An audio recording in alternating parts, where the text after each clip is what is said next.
The Matrix Deciphered. This is a book written by Robert Duncan, the Saint. It is non-fiction and original research. Also see his vital new book project Soul Catcher Vol 2 at Amazon. Monday, November 8, 2010. The Matrix Deciphered. Bio of author. True nobility is exempt from fear. King Henry VI, Part 2, Act 4, Scene I. Call me the Saint. I am the All-American, prep school, Harvard College graduating with honors in computer science and a minor in pre-medical studies, and advanced degrees from Harvard and Dartmouth in business and science. My famous ancestors are President Lincoln, King Duncan of Scotland, and Governor William Bradford, the first governor of Massachusetts. My research interests have been neural networks, virtual reality, and EEG-controlled robotics. Before graduate school I worked for the Department of Defense, Navy, NATO, and various intelligence agencies' computer science projects. I have done business consulting and computer consulting for the largest companies in the world. I have been a professor, inventor, artist, and writer. I am one of the last Renaissance men. My projects have included algorithms for Echelon and CIA natural language parsing and classification of document content, IRS formula for red flagging audits, writing the artificial intelligence code to automate tracking of the Soviet nuclear submarine fleet and all-water vessels, work integrating HARP with SIGINT SIGCOM and SPA-WAR. I have worked on projects for the Justice Department connecting local, state, and federal databases for the tracking of terrorists. I developed a system for the FBI to track license plates past toll booths and other locations. I worked on the Soldier 2000 program to create body networks for reading vital signs and other information. A system I worked on called Sniper is operational in Iraq which triangulates on intercity conflict gunshots. I have been to a couple secret bases in the so-called free world. I have developed telemedicine, robotic surgery and virtual reality applications for the Army. For DARPA, I have worked on satellite computer vision target tracking applications and tank simulation as well as integration of the land, sea, and air surveillance systems like SOSUS, towed arrays, and others. Projects that I have worked on outside of government contracts include my thesis on computer-generated holography, a project making paralyzed people walk again using choreographed stimulated muscles movements, face recognition, voice identification and recognition, fingerprint recognition, and neural network robotic controller. My research interests move to enhanced reality heads-up displays and wearable computing systems. My current research involves finding a cure for the mind-control directed energy weapons fiasco. The integrated global surveillance grid is actually part of the holy grail of weapons and human control systems. My apologies to the human race for my contribution to tyranny. I was tricked into thinking it would not be misused by corrupt government, especially in my beloved country. I was wrong. The Joint Non-Lethal Weapons Directorate has skipped green on the governing board. One of my old colleagues at a technology think tank in Cambridge, partly in charge of the radio frequency weapons testing for neurological disruption, now torturing and killing people worldwide. Several other the United States Navy and UK Navy scientists have been knocked off, and that is why I have come forward. I know my time may be near. I am currently a professor in computer science and business, helping to educate the public on government corruption, greed, and stupidity. Like my ancestor Lincoln, I am fighting against mental slavery in a new civil war engineered by the same useless elements in over 80 government agencies who have tested radiological, drug, and viral weapons on unsuspecting Americans for over 45 years. I have great pride in the fundamental and constitutional values of America and mean no disrespect by my blasting the incompetence, apathy, and stupidity of those involved in the conspiracy of involuntary biological, chemical, and psychotronic human effects testing. There are so many brave men and women serving in the armed forces who fight and protect us for the American values they believe in. But because of the silos of information called compartmentalization in the security agencies and the lack of accountability and oversight of black operations and some top-secret projects, diabolical elements become rogue or worse, destroying the very country they are tasked with protecting, turning it into a hypocrisy rather than a democracy.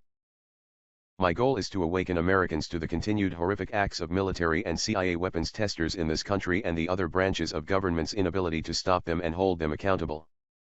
All I ask from the reader is to listen to testimony and validate facts presented here and come to their own conclusion. Then fight to win back America from this silent overthrow. This has been my project for about 2 years, investigating government corruption, incompetence, and cover-up, upon which I accidentally stumbled one day while looking at a reverse MRI scheme to inject electromagnetic signals into the brain for virtual reality applications. I have interviewed over 200 people and worked on the highest level of military projects for the United States, NATO, and UK, and have given videotape testimony to senators and representatives on this topic, resulting in lip service since they have no real power to enforce. 2 high-level FBI agents and a couple CIA agents have come forward to validate the existence of a Ultra-like project that continues to grab random people for mind control experimentation. 2 of these have since become part of the program and endure daily psychotronic tortures. All the torture can be done using directed energy psychotronic weapons with the so-called Continental Ballistic Missile Surveillance Defense Grids. I apologize to the human race for any contribution to these 4th-generation weapons that I may have worked on that are more horrific than the nuclear bomb and whose cover-up is more pervasive than the Manhattan Project. And because of the horrific acts of violence being committed on as many as 2,000 Americans as far as my research has uncovered, and many others in other countries, I understand the extreme risk to my own welfare that publishing this material will have. But freedom is so important to me that I know full-heartedly that the human race must have an open discussion on these weapons to decide their own fate before the point of decision is gone, that I am willing to risk divulging so-called national secrets. All I offer you is the truth. All information presented in this book was received through legitimate channels such as the Freedom of Information Act, military documents, victim testimony, and turned agents. I still hold valid the oath I took to keep secret the details of the projects that I worked on under DOD budgets. The majority of the proceeds of this book will go towards helping the psychotronic experiment survivors and surviving families of those that have perished. When the government fails, business and the citizens must look out for each other. Remember, all I offer you is the truth. Morpheus, The Matrix. Preface. My motivation for writing this book was to help consolidate the technical information about the most advanced, secret military weapons being tested on civilians throughout the world, and to give new test victims a literary reference that they can give to police officers, psychiatrists, and family members so that they can be quickly educated on what is happening them. When the person is menticized with drugs and electromagnetics, it is extremely difficult for that person to articulate the complex politics and devious cover-up being used on them without sounding crazy.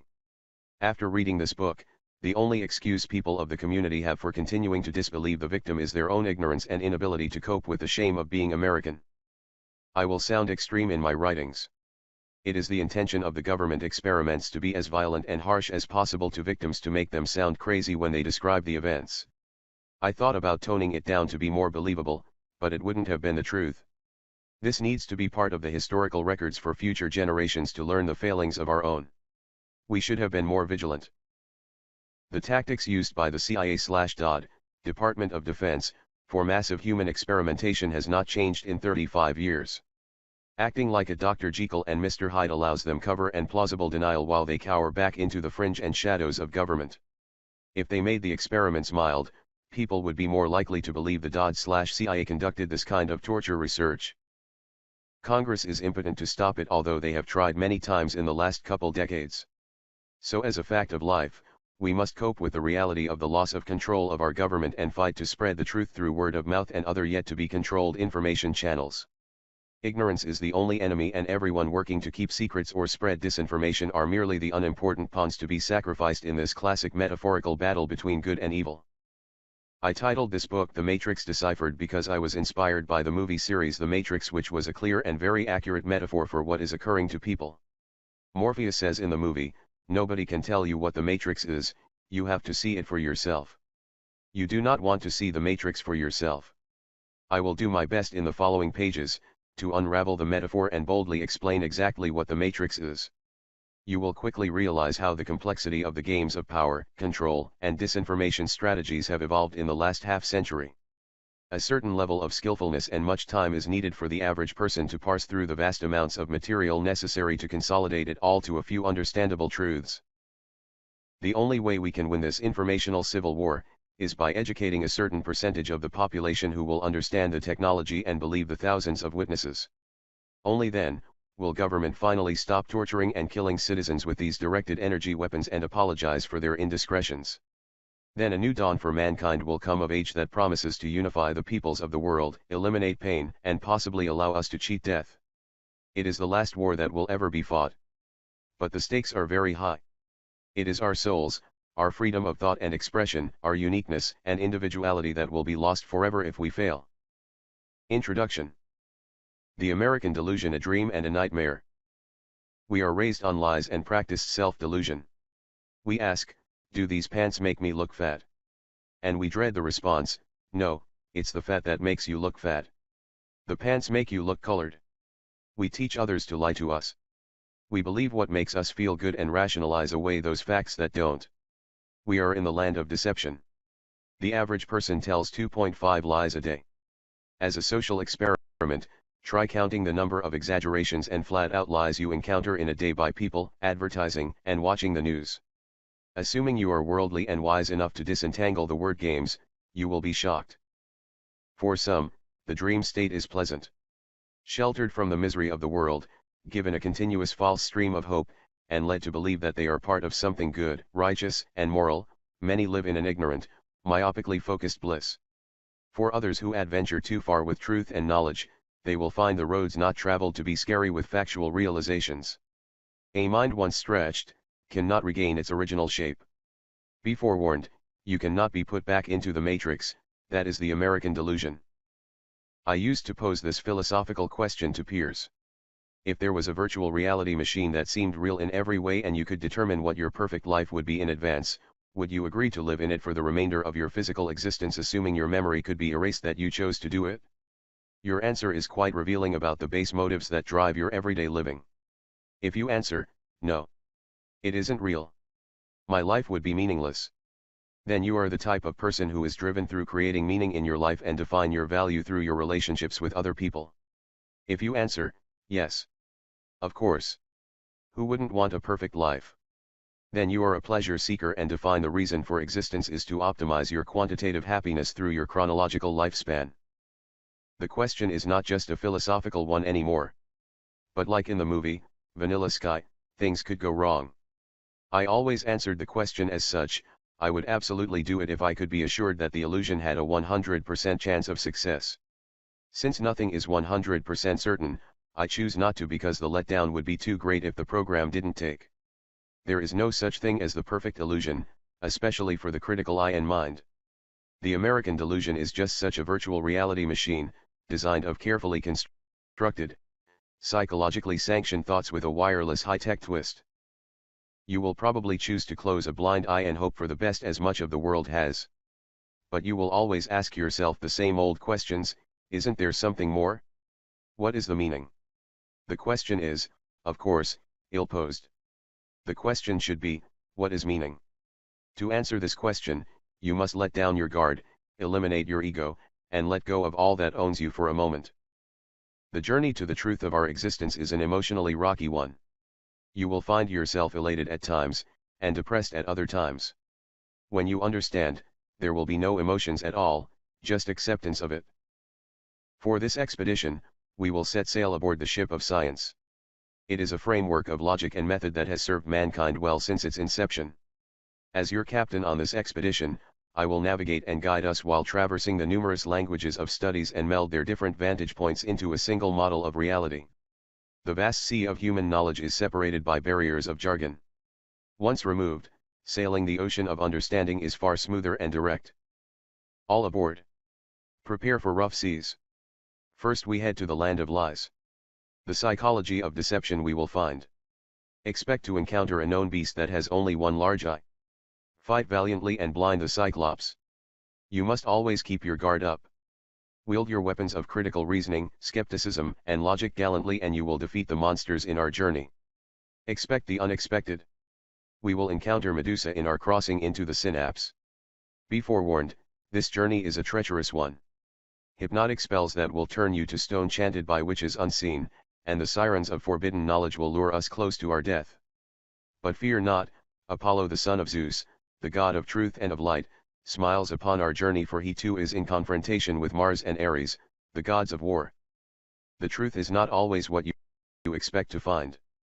During our journey to the land of deception, we must dig deep and follow Alice's white rabbit down the rabbit hole. Time and space will no longer be flat, and proportions and logic will seem to conflict. The Mad Hatter is not to be trusted for directions. He is confused on purpose to mislead us in the maze of lies. And if that isn't enough of an adventure for you, the Scarecrow, the Tin Man, and the Lion too cross our paths many times. They were not blessed with a brain, heart, or courage by the wizard behind the current of secrecy. In these failings of creatures, we can triangulate on what we want to be. There is no turning back, we are in search of the promised land. Metaphors and analogy are not to be taken literally. They are direction signs in the crossroads to understanding. Beware of false signs, the little gremlins from the Kremlin and Pentagon, put them up to mislead you. You will in time recognize their signature and be able to distinguish the true path from strategic misdirection. Follow the radar light, political power and defense industry greed, and you will find the trolls that are operatives of the American delusion. We need to cross the Valley of Death, in the beautiful country of California, to see the secret weapons development that is there. If I were ruler, I would take California and its people away from the hindrances to cultural progress, and set up a separate land with a new breed of enlightened and civilized people. But nay, it can't happen because of an ever gluttonous growing federal giant leech that covets his power and likes to consume his cattle grazing there. Why must we face these beasts of deception? For they are part of the journey of understanding the hobgoblins of little minds who created the matrix of deception. History and background. E.g. cyber hive minds. In order for us to proceed in our understanding of a revolutionizing technology and its capabilities as a weapon, we need to define some concepts and vocabulary. EEG stands for electroencephalogram. It is a representation of the brain's electrical activity. Traditionally, electroencephalograms are gathered through probes placed all around the head. They measure minute electrical differences from each other that are representative of the brain's activity near the probe. A brain map can be inferred from these voltage sensors. EKGs, electrocardiograms, work in exactly the same way to measure the electrical waves from the heart. MEG stands for magnetoencephalogram and similarly measure the magnetic fields created from ion flows in the brain. They have different trade-offs in terms of measuring and locating brain activity. A functional MRI is an active scanning technique used to also measure brain activity in real time as well as its structure. MRI stands for magnetic resonance imaging. It uses magnetic resonance to create photons that are representative of the types of atoms and bonding states they are in. Another sister technology is called ESR, electron spin resonance. I have not seen any hospitals which make use of this technique by creating images from electron spin resonance. Electromagnetic waves are created by a perturbation to electric or magnetic fields that carry information about the states of angular momentum. There are many more brain imaging technologies, but these are the traditional ones. Using probes to collect brain information has limitations beyond just the lack of mobility from the tethered wires attached to the user. It collects electrical information the best at the surface of the brain but not deep into it. That is why so many probes need to be attached to the head in order to get a more refined picture of activity. I have been studying the human mind for a good portion of my life, from neuroscience, to cognitive modeling, to artificial intelligence. Here is secret number 1 that has been suppressed by the forces of ignorance in the government. There was a patent that I will keep referring to throughout this book because of the importance of the work. It is published in the appendix. In 1974, Robert Malek, an employee of Dorn and Margolin Incorporated, a major defense subcontractor in radar design now owned by Edo Corporation, an even larger all-defense contractor in electronic warfare, invented a fairly simple radar device that could read whole brain electrical activity at a large distance. It has the major advantages of no wires and full brain electrical activity analysis, not just points on the skull surface. He discovered and perfected a way to use some simple electromagnetic oscillations anywhere from 100 MHz to 40 GHz to read brainwaves by illuminating the brain and its electrical conductance, then reading the return signal. The imaging method observes the changes of frequency resonances, amplitude, and phase which represent the states of neuron depolarization throughout the brain. Secret number 2. But more profoundly, he discovered that he could influence brain waves if precisely timed with a return training signal. He had no idea that at this moment in history, he had accidentally destroyed democracy as we envision it to be. The military and surveillance community immediately picked up on the patent and within 2 years had reprogrammed their communications and surveillance satellites and terrestrial phased arrays with the new concepts. The rapid deployment of this technology occurred because it only required software changes in already existing radar, imaging, and communications terrestrial dishes and satellites. Many additional spy satellites have been launched since to bolster the system. So in 1976, on the bicentennial of this great nation, a system called TAMI was born. TAMI is an acronym for Thought Amplifier and Mind Interface. A more invasive Big Brother technology came about before George Orwell's prediction of 1984. Secret number 3. Stealth radar techniques were first recorded by observing the Russian bombardment of the United States Embassy in Moscow with microwaves. Using high-powered steered phased arrays and focused directed energy from two sources next to each other, one can create a nearly undetectable scalar wave, or destructive interference at the point of interest. With just a minor energy interaction, the interfering beams bounce back with strong signal-to-noise ratio to be resolved at the sources again. This allows for any imaging technique to be done from extremely large distances. In effect, it makes distance irrelevant to the detection feature, be it radar, MRI, or ESR imaging. At the same time, the Russians had discovered and were developing similar capabilities. This accelerated the secret arms race that continues to this day. The research and capabilities have come a long way in the last 30 years. Even if one didn't have direct access to the knowledge of surveillance capabilities, one could project out in time 30 years knowing technology developments increase at an exponential rate. At that time the military demonstrated the capability of reading automobile license plates from satellite images. In order to cover up and not draw attention to mind-reading radar, the whole field of psychic phenomena and paranormal psychology was invented to deceive the civilian populations of what was occurring. The Russians showed their hand when they started bombarding the United States Embassy in Moscow with microwaves in the late 60s, and then with the 7 Russian woodpecker transmitters that began operation in 1976 pointed at the United States. Unfortunately, due to the nature of this new weapon, many human minds are needed to create the database of specific brain data necessary to increase the effectiveness on a larger and larger population. These are referred to as the cataloging and cloning operations. In this context, cloning does not refer to human cloning, but EEG cloning. Many have misunderstood this fact and then it was popularized by the TV series X-Files. These cloning operations are what plague the human race today as every country feels the need to have this weapon that requires torturing and killing many people of their own populations to develop. EEG cloning means to copy someone else's brainwaves onto another person.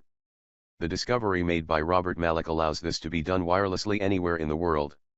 A new military division emerged called the Psychic Warfare Unit, initially stationed in the Pentagon, but most likely it was rolled into the Psychological Operations, Electronic Warfare, and Informational Warfare units. Initially this became a great intelligence gathering tool. Psychically spying into other people's minds was an incredible feat. I don't use the term EEG cloning much because it refers only to the special case of observing a target's mind. That is only one aspect of the technology. Malak discovered he could influence brain waves just as easily as reading them. So at the other extreme, a psychic warrior can EEG clone his brainwaves onto a target. This is symbolized in the movie The Matrix, where the agents take over random citizens' bodies while in pursuit of the heroes. The correct terminology to describe everything in between the two extremes is EEG heterodyning. Heterodyning is an engineering term which means to mix signals. So EEG cloning is just a special case of EEG heterodyning. EEG cyber hive mind is another term used for EEG heterodyning for non-weapons use experiments. These are collectives of people who share one common set of brain waves. They jokingly refer to the process of forcing someone into a collective as Borging them, a reference to the evil cyborg civilization from Star Trek. They are studying both the long-term effects of being in this kind of collective mind configuration and how to use it to control, spy through, disable, or kill a target. They also are studying communication and organization without spy gadgets of any kind for synchronized missions. The emerging field which intersects at the physics of psychology is called psychophysics. The dynamics of the mind are well described from neuroscience reductionism. Artificial neural networks have been around for over half a century. But the new challenge is to map exactly the subjective experiences of consciousness to the physics of organic intelligence's informational signal processing, including biochemical and electromagnetic. The word psychophysics has additional connotations that are quite appropriate in the way that this field has evolved in the secret labs around the world. The tools of psychophysicists are called psychotronics. It is this area of research that has given rise to all the conspiracy theories on the New World Order, psychoterrorists, secret societies' involvement, mind control, and satanic cults. Mind control weapons are the holy grail of the ultimate weapon and has given birth to the world's most notorious, sociopathic scientists, which in turn have spawned a generation of the most intense human suffering for weapons testing efficacy the people of this planet have ever endured. The first documented use of mind-reading radar. In order to reduce the effects from the bombardment of the United States Embassy in Moscow with microwaves, they put up microwave screens on the windows of the building. Oddly enough, this actually had the opposite effect of increasing the microwave intensity inside. The only way this can happen is if interferometry was being used on the embassy. If you block a path of the interfering/heterodyning wave fronts, you can lessen the destructive interference pattern, thereby increasing the measurable energy. This was the first documented use of so-called scalar weapons. Lured by the sirens of truth. True nobility is exempt from fear. King Henry VI, Part 2, Act 4, Scene I. My story. Some people will feel that it is an appropriate irony that the worldwide surveillance and obviously integrated psychotronic directed energy systems should be used on me, since I ignorantly participated in building cogs for the subsystems of the machine, like the Jews who dug their own graves in the Nazi Holocaust. But I assure you that I am not alone. Indeed, most scientists and engineers working on DOD projects have no idea how the pieces ultimately fit together and how the system as a whole will be misused. Welcome to hell. Two people on different days walked by me and said, "You are going to have a psychotic break. You are a psychopath." The first time it happened, I assumed the person was talking on a cell phone and I didn't see the headset. I was happy, relaxed, and doing what I love to do: invent, socialize, write, and learn. Life was good. On October 31st, 2004, Halloween, the spooks came out. I felt a little strange after waking up from a nap and feeling groggy, which didn't go away for the entire day. The synthetic telepathy began. As clear as a cell phone call, I was talking aloud and one main speaker with 3 other people on the other end of the conversation would reply. Rather than being frightened, I thought someone like my neighbors were pranking me using a technology called ultrasonic heterodyning, not very well known in the United States except as a weapon made by American Technology Corporation, but used in vending machines in Japan. They had a program like Candid Camera, that used this technology to make people think they were crazy and used it for other gags. It projects sound so that only one person can hear it at large distances. It was very fascinating for me to get a demonstration of the technology, I thought. It was Halloween and they introduced themselves as a satanic ritual abuse cult. I wasn't really very familiar with cults, but I assumed that could be scary. When I didn't seem to react to that cover story, they went on to try several others. "We are the Borg and we are assimilating your uniqueness," a man proclaimed in a confident voice.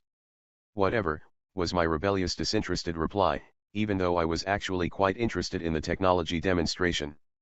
"I am God." Pause. "Would you believe I am the angel of death?" The conversation continued. "No." "Okay. We are evil aliens and this is an alien abduction," they less assuredly claimed.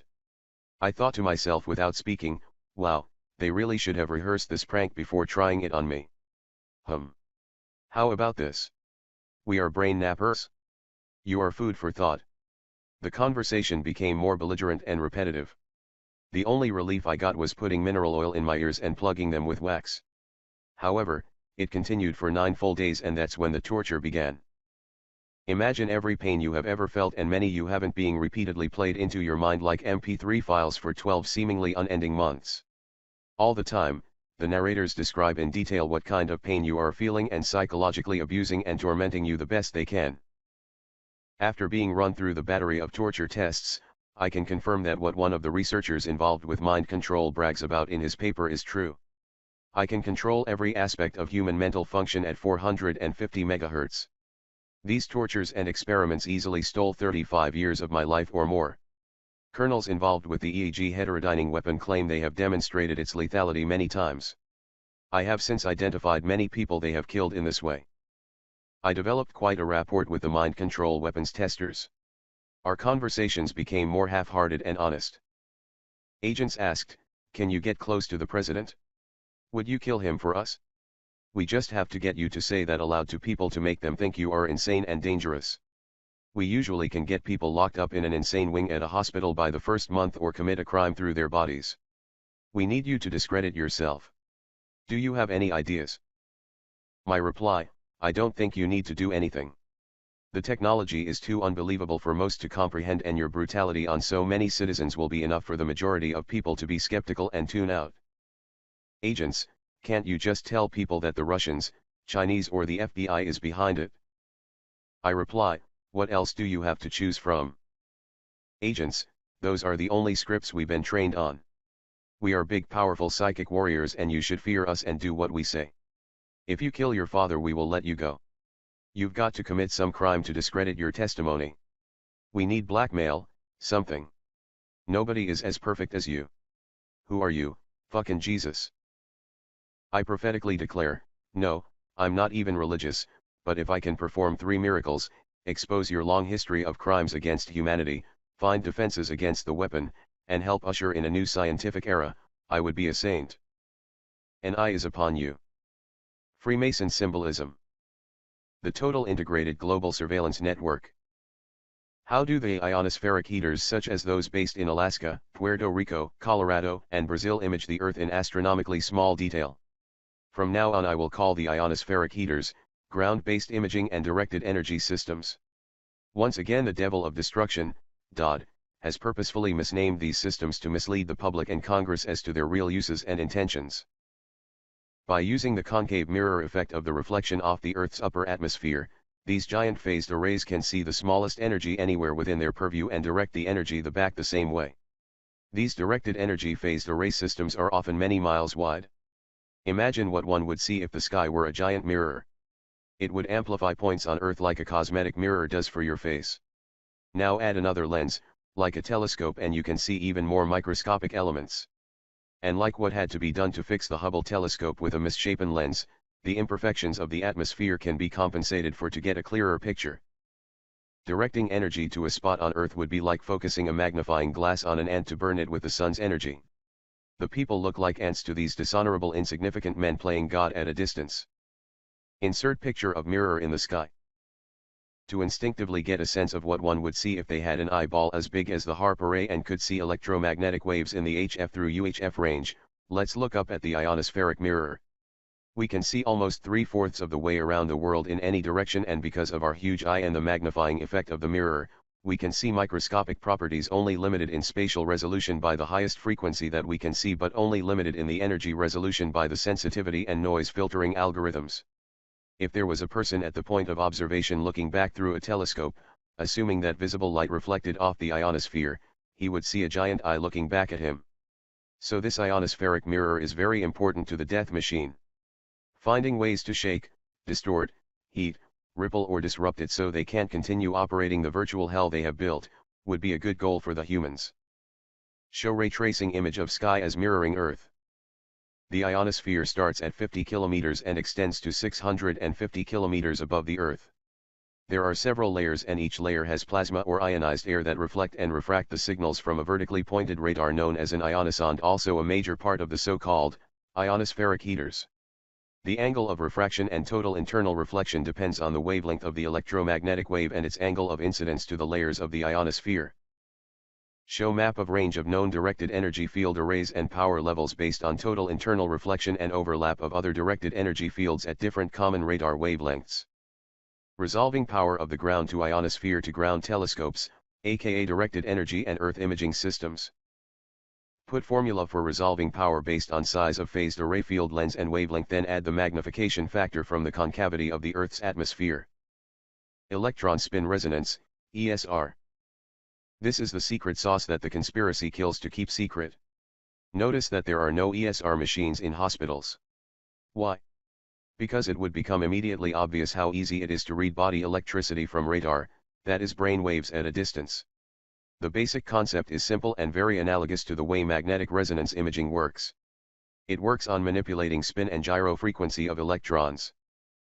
Picture of out-of-sync electron frequencies and synchronized gyro frequency. If only 5% of the country were smartest enough to understand this basic physics, we wouldn't be so easily manipulated by the disinformation agents that say brain waves can't be read by radar imaging fields or that neurotransmitter release can't be modulated by timed electromagnetic fields. If the people of this country want to be free again, they need only to understand these simple physical truths, and that shall set them free from the alien psychological and psychotronic enslavement. It isn't an accident that the United States is at the bottom of the first world countries in terms of math and science education. Electron spin polarity resonance, EPR. In this imaging technique, the spin polarity is measured by flipping it, which adds or subtracts energy from the system. Energy must be conserved, so a photon is given off if it goes to a lower energy spin state. It is heated during the movement to a higher energy state, prepping it for a synchronized transition back to a lower energy state. The body's electricity is modulated into delayed state transitions because of the local electric field variations. This return signal is processed and the very high signal-to-noise EEG patterns are extracted. The sensitivity is truly science fiction-like. Even a single nerve or neuron firing can be picked up individually. This gives new meaning to signal intelligence. Magnetic resonance imaging, MRI. Very similar to the way magnetic imaging works with the spin of the nuclei of atoms with their magnetic moments. Picture of MRI: synchronized nuclei rotations need E and B fields. Traditional radar bounce imaging. Scalar or interferometric stealth radar. So in order that academics and commercial industries don't accidentally discover how much surveillance the militia does on them, and so that the energy from radar does less damage to human tissues and the environment, the clever and unintuitive concept of doubling the power to the area under surveillance was born as stealth radar. If two or more beams such as pulses from the Alaskan and Puerto Rican imagers converge on an area in the continental the United States, the beams would either double in intensity, constructive interference, or cancel completely, destructive interference, depending if the waves were 0 degrees or 180 degrees out of phase from one another. The beams or wave fronts bounce off the area under surveillance undetectable by an observer at the point of interest. The wave fronts don't just stop, they continue from their reflected and scattered trajectories to be collected by any type of sensor once the wave fronts have moved out of each other's canceling beams, which exists as a scalar field or slangily termed gravity waves. In addition, the scatter stealth radar would make it appear like free energy was coming from nowhere due to the microscopic differences in scattering angles. This is the so-called psychic energy that seems to emanate from people. This is what powers Colonel Thomas Bearden's so-called free energy machines. The free energy machines are just harnessing the power of the destructive fringe of the powerful stealth scatter radars. Colonel Bearden claimed a 75-watt free energy device. I heard that there was 30 watts of scatter field energy from a human body. That's pretty close. What he is actually building is a scalar or gravity wave detector. Interesting how he funded this research through a company that claims other mechanisms of action. Is this considered black budget funding? I wonder what his investors think. Diagram of scatter energy and beam cancelling fields. Millimeter wave, infrared and visible wavelength satellite imaging. This topic is self-explanatory. Everyone has seen the incredible detailed infrared imaging capabilities of the military. They can see heat signatures through walls. What do haunted houses, ghosts, alien abductions, and the Bermuda Triangle have in common? Remember how the air becomes electrified before a haunting by the appearance of a poltergeist in movies inspired by this weapons testing on the public? We've busted our ghost in the machine. Remember how planes would be downed in the Bermuda Triangle because their compass needles and instruments would go haywire? Those were directed energy attacks from the Puerto Rico radar field built in 1959. Remember all the shows about cars stalling and radio stations flipping right before an alien abduction scenario? These are all the same radar tricks but with varying degrees of lethality. These tricks are all done by the same technology and the usual criminals in the bowls of the beast. Who gave the chimps the gun? Who are the chimps' handlers? They are the high traders and should be hung according to the law of the land for training the chimps to attack their own country and provoke wars around the world. The cost in terms of human misery for maintaining such a large killing machine is far too great. Just so insecure, frightened Americans can delude themselves into safety. See the section on the probability of being killed by the United States machine versus foreign governments, terrorists, sharks, or lightning. The war machine that is supposed to make people safe is statistically their biggest threat. Ignorance may be bliss, but what you don't know can hurt you. Van Eck hacking. Hacking the human brain. Computer hackers are always finding ways to zombify as many machines as they can. This means that they find a way to hack into your system and install remote control software of some sort. The military's programs, called Zombie IV, were similar in goal. They wanted to be able to hack into people's minds and create remote-controlled zombies. They succeeded over 30 years ago and the technology is now close to perfected. There is a stalking phenomenon occurring in America and around the world. Read Terrorist Stalking in America for another perspective. There are 3 kinds of stalkers, one of which have been released by the Freedom of Information Act documents that describe government stalking programs, or goon squads as they are called in slang. CIA and other agencies training their employees for intimidation tactics abroad and in the United States are one form of the members of terrorist stalking gangs. The CIA has used these tactics to help overthrow governments and intimidate leaders of other countries many times in history. The second purpose is to play into society's programming that people who think government agents are following them are crazy. Discrediting an individual through mudslinging, blackmail, or erratic behavior has been a high-priority documented skill for these agencies. The other two types of stalkers are more dopes and victims of zombification. The global system, TAMI, can hone in on a compatible mind and instantly be able to manipulate it to some varying degree dependent upon many factors. The offense practices their trade by influencing people near a targeted individual to convey information only pertinent to them, for spy games. These people are everyday citizens unfamiliar with this high technology. The effects are so subtle without lots of training to detect, nobody would be the wiser. They would at most just question why they did that or felt the need to say that. The third category of stalkers is the most disturbing. True zombies are created through the voice of God microwave hearing effects. Some people become complete believers that God is talking to them and telling them what to do, be it follow someone or kill on command. John Lennon's killer claimed voices kept saying do it over and over again. TAMI came online in 1976, and John Lennon was killed in 1980. The culture around those people in the United States that are stalked, tortured, intimidated, or harassed by federal agencies can be funny at times. The stalkers that are practicing their childish cloak and dagger games, targeted individuals call zombieloids, a new the United States agent slur derived from the secret zombie programs, and mongoloid, since the term spook has been overused. Monitoring of life signs and psychic Star Wars defenses. So almost every human is monitored and tracked by various integrated technologies. One justification for TAMI is that a global system to monitor everyone is necessary to alert the military in case of a psychic war and protect the leaders from electromagnetic influence. But of course in reality it is used for the exact opposite purpose. Uniqueness of heartbeat and breathing patterns, list patents. Other Star Wars directed energy weapons plans. I have seen plans for electromagnetic railguns for launching projectiles in space at other satellites. They use superconducting high-powered magnets to accelerate projectiles faster than bullets. Imaging the brain and other Earth objects. From my protected sources I have seen brain images derived from the TAMI system. I was not told how they were produced, but I can reverse engineer some possibilities given what I know about surveillance capabilities. Using cognitive modeling techniques, one could construct a PET or functional MRI-like image showing brain activity simply using the phase, amplitude, and frequency information from mind-reading radar. A spectral image could be constructed based on models of brain function and an electron spin resonance topographical head map. Since the brain activity is precisely known, it could be rendered and displayed in a 3D image. Other methods might include using submillimeter or terahertz wavelength radar or Earth gauze MRI/ESR techniques. Incredible that this can all be done with a constellation of spy satellites or ground-based phased arrays. In medicine, one technique is called computed tomography or CAT scan, which use X-rays to obtain image data from different angles around the body and then uses computer processing of the information to show a cross-section of body tissues and organs. X-rays are not used for obvious health reasons by the equivalent radar imaging, but any or all wavelengths under the visible spectrum can be used to obtain a very good image of a person. The infamous HARP phased array that stretches across Alaska is capable of Earth-penetrating tomography. Pictures of my soul's container. I have a friend who is a radiologist. He stuck me in an MRI machine to produce a screensaver while he was doing rounds before we went out drinking. I think I got a clean bill of health because after reviewing the MRI slices he comments, "I am astonished at how unremarkable your brain is."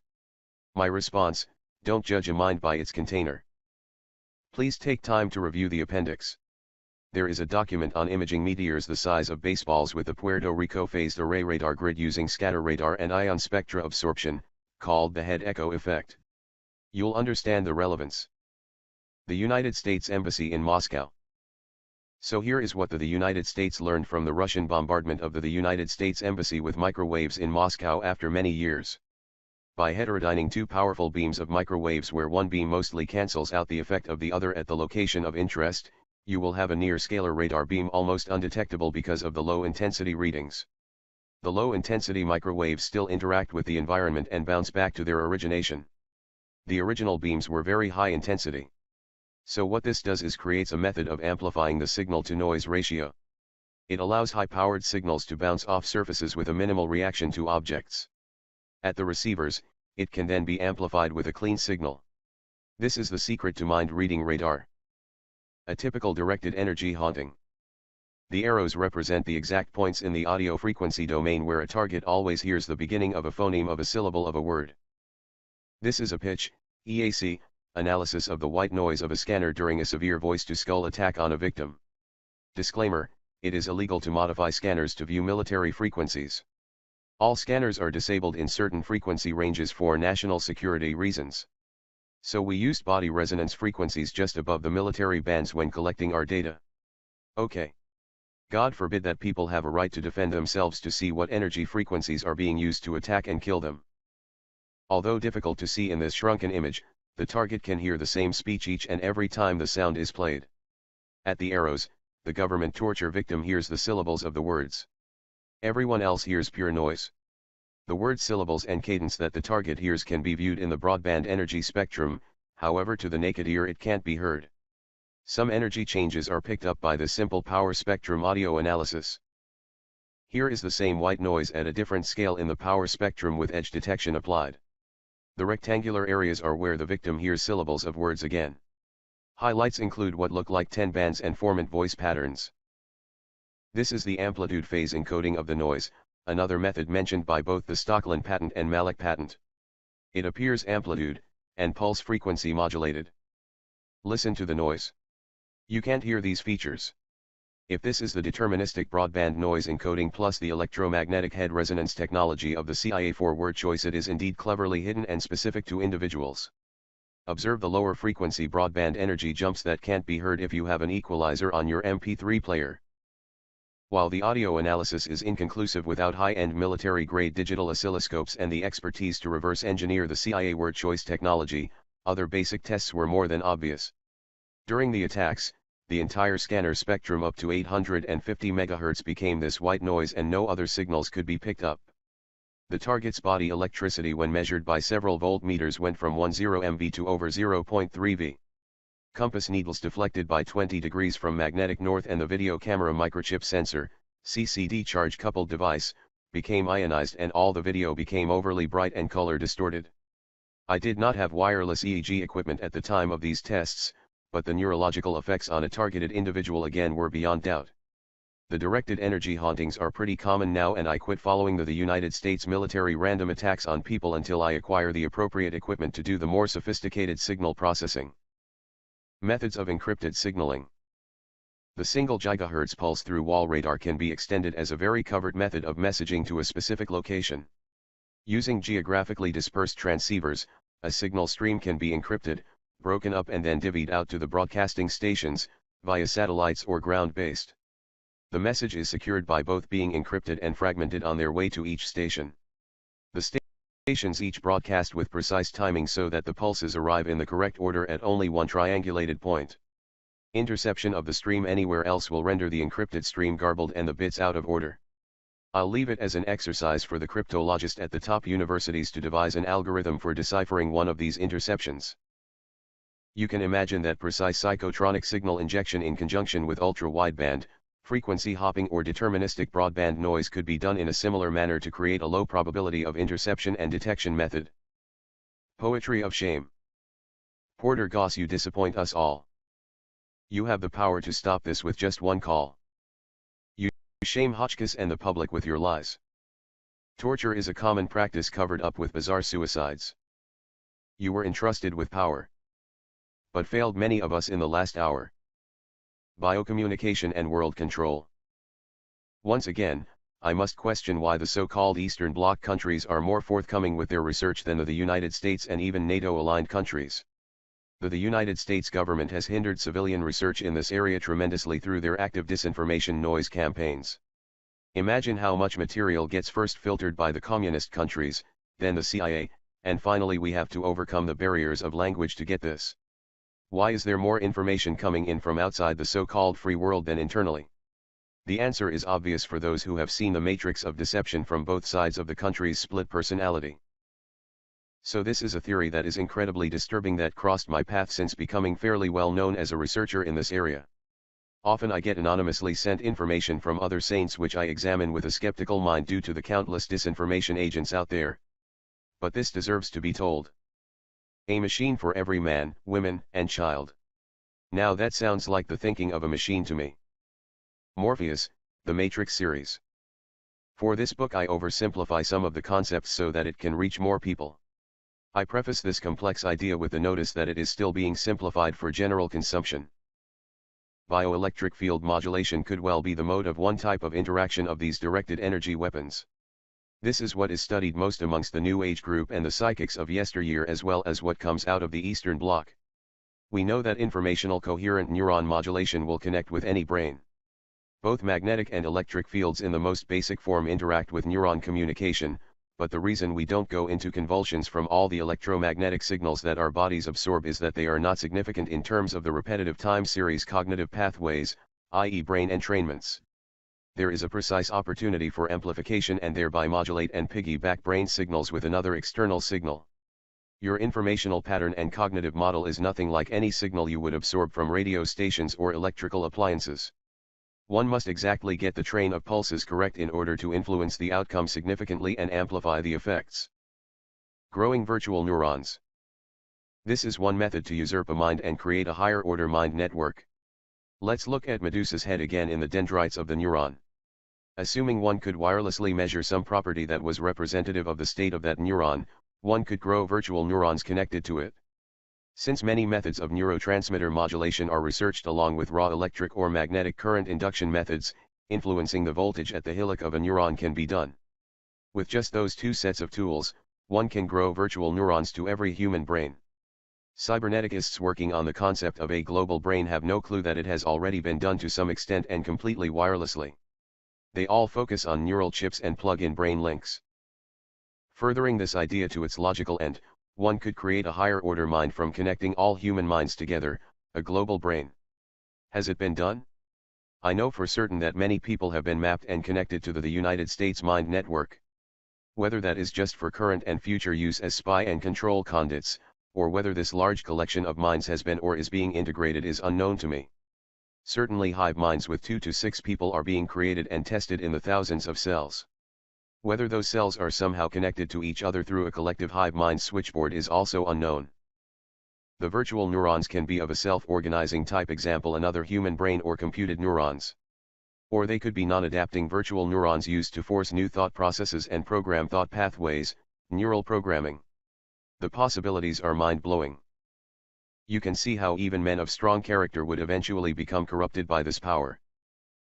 Once the target brain unbeknownst to them has adapted and incorporated the virtual network, i.e. the modulated brain signals, anything can be done with their soul.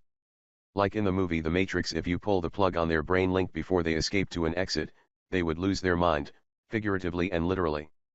Similarly, the new self-organized configuration is reliant on the virtual neurons. If the signal suddenly stopped, the organic brain would take some time to readapt to its new configuration. Minds, magnetically integrated neuron duplicator, function might be to literally duplicate a target brain through a copycat parallel artificial neural network. Over time the artificial network should accurately cognitively model the target's cognition. Because the model is artificial and computed, it can be run in fast forward and thereby predict probable next states with a set of confidence levels, speech and reactions, for example, before the target's brain has achieved those states. Victims of the psychotronic research call this one form of demonstrated thought reading. Uneducated or conspiratorial psychologists call this thought sonorization. Thoughts being finished and spoken back to the target before they barely begin or are fully aware of their own thought. Let's imagine if everyone has their own artificial mind model running all the time. A program composed of synaptic weighted matrices constantly growing with the person, basically a soul duplicate of pure information. Occasionally, a person's mind will separate in its program evolution from the actual human mind's evolution due to any number of events, profound new experiences, psychoactive drugs, brain accident. Perhaps this is what triggers an alert for the monitor of minds to send in the psychic assassins to kill or disable the person who is no longer on the mind network and might be considered a threat unchecked and unmonitored. If the artificial cognitive model becomes way out of sync with the actual person, the person needs to be incapacitated so that the knowledge of the matrix of deception isn't spread and doesn't pull others out of the American delusion. I'm just having fun speculating here. My aliens began the synthetic telepathy conversation with the statement, "You hurt your mind. You lost your mind." Those low-life aliens love their head games. Another way to estimate how many people might be on the mind network is to look at the rate of tinnitus in the population. How many people hear a very high-pitched square-wave tinny sound once in a while? I scoured the medical research in this area and none of it satisfactorily explains the neurological and biophysical processes that give rise to this kind of tinnitus as described by government torture projects and the general populace. Tinnitus affects 17% of the general population. 17% of the United States population is 50 million people. The United States Mind Control Network is rumored as of 1985 to be able to handle 25 million people. In fact, when the cases of tinnitus that have real physical causes are removed from those stats, it matches exactly. With a potential influence over 25 million people, all public opinions and elections could easily be manipulated. In fact, until we regain constitutional controls over this integrated weapons system, no public servant, politician, or military leader should be allowed to serve if they suffer from any sporadic or constant tinnitus as described. This is why a civil war will occur and not a revolution. Potentially 8% of the population cannot be woken up from their slumber and will continue to power the military machine.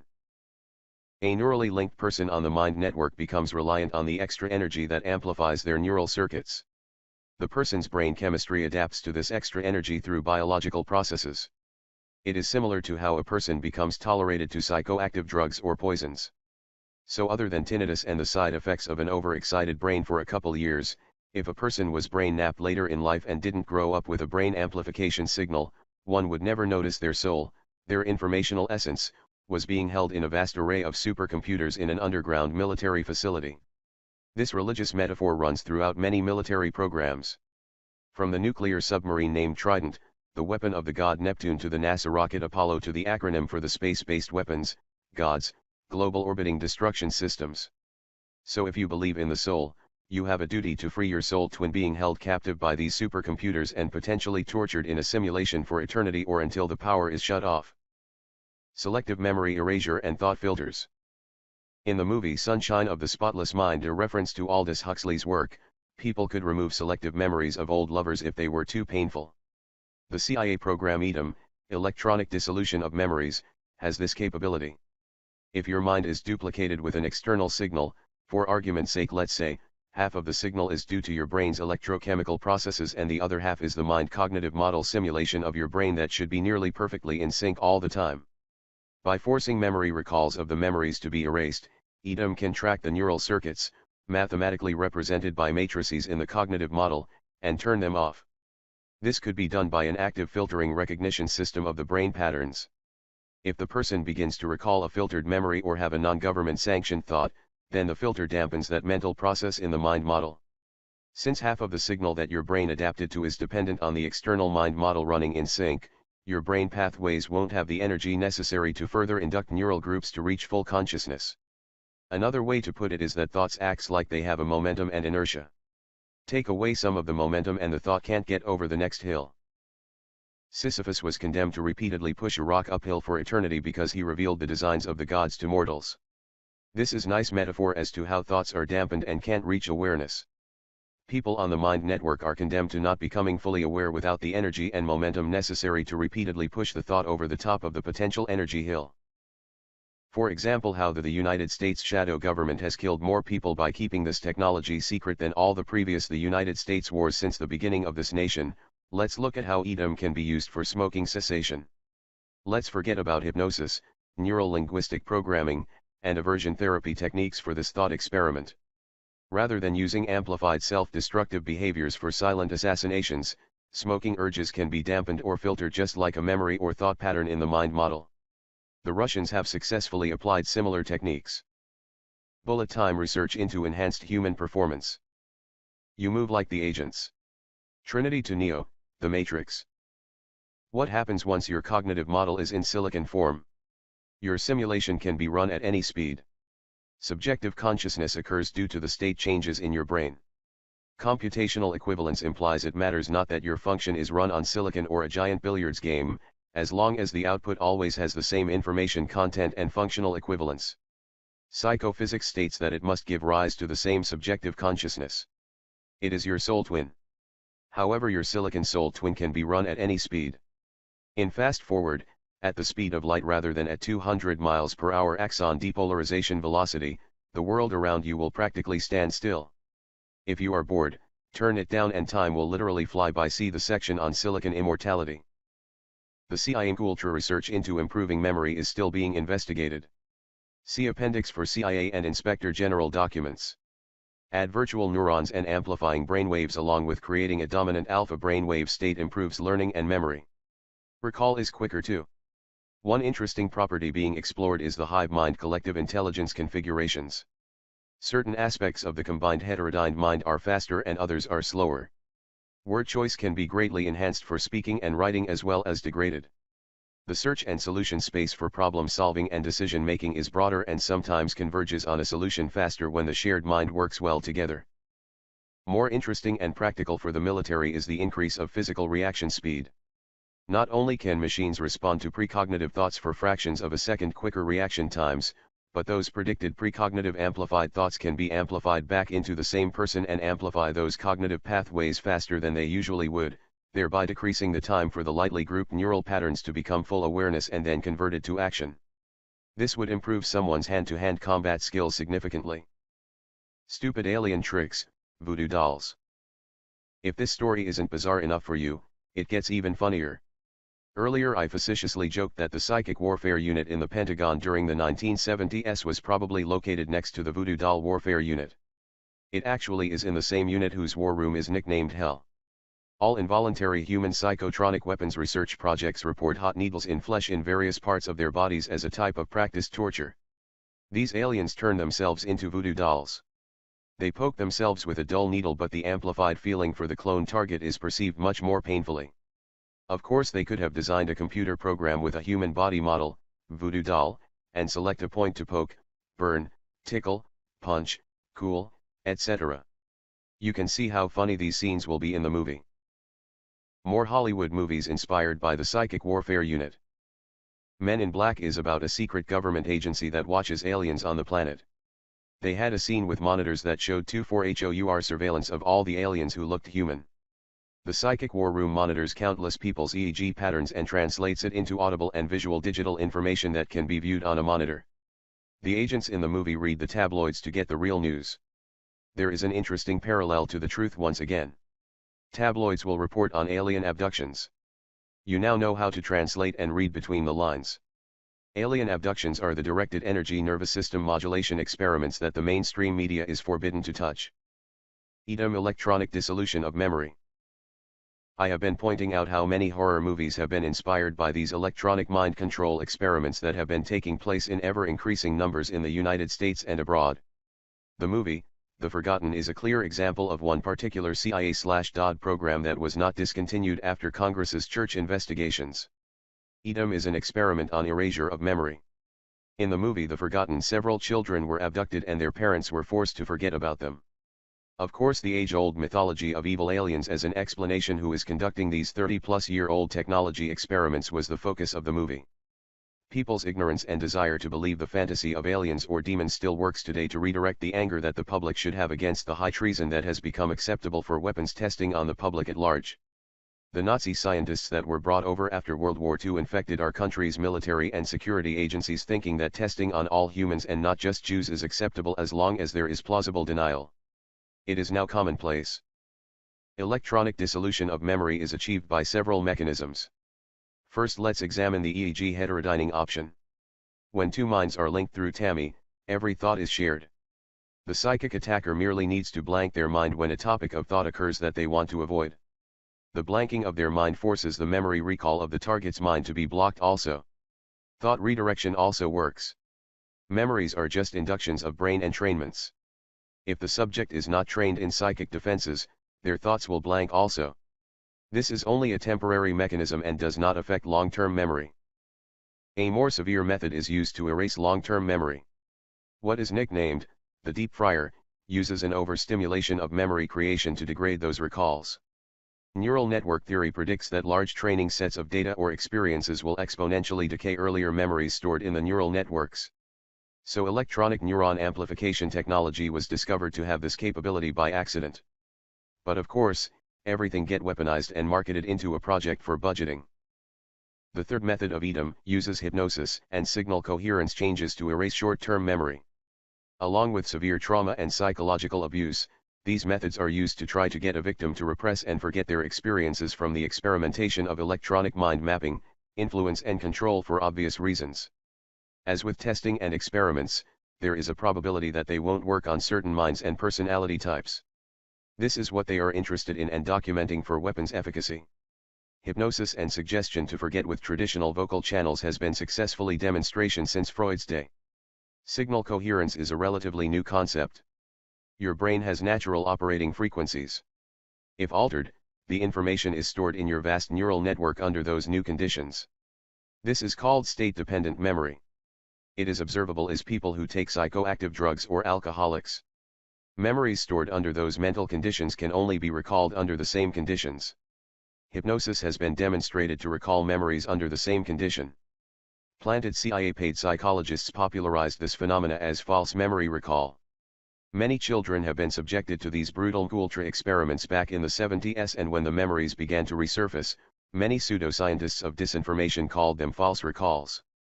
Defense lawyers of child molesting priests also latched onto this concept for their defense. Memory probing. One of the more useful aspects of this technology is the ability to probe memories. The EEG heterodyning practice attackers play the same game with all victims. They are able through two techniques to walk the victims back in time to think that they have been linked to the victim since birth. Since the capabilities of remote neural stimulation are nearly identical to electrical probes in the brain, a random neural stimulation will trigger memories. This is not used for targeted memory recall, but rather for finding and recording memory anchors for further investigation. Those memories are used through synthetic telepathy conversations to make the target remember other connected events. Of course, direct vocal interrogation techniques can achieve the same results. Over time, this process is effective to get a complete profile of a person's life. Another tangential method used in connection with interrogations is an injected guilt signal. This forces memory recalls in conjunction with a specific memory anchor. So if you feel guilty about some particular memory, those additional memories will surface. And the last method used in these psychic games is more incredible. While the databases storing mental activity are impressive, they still don't have the ability to record every human's brain activity continuously for later parsing. They instead sample activity in time and save it. They only have clips of a particular mind, throughout their life, stored for later review. This cuts down on the 1.4 terabytes per second collective human geopsyche throughput that would be required. 1.4 terabytes x 31,536,000 seconds in a year equals 44,150 petabytes per year. The capabilities of computer storage will reach that soon enough for DOD budgets.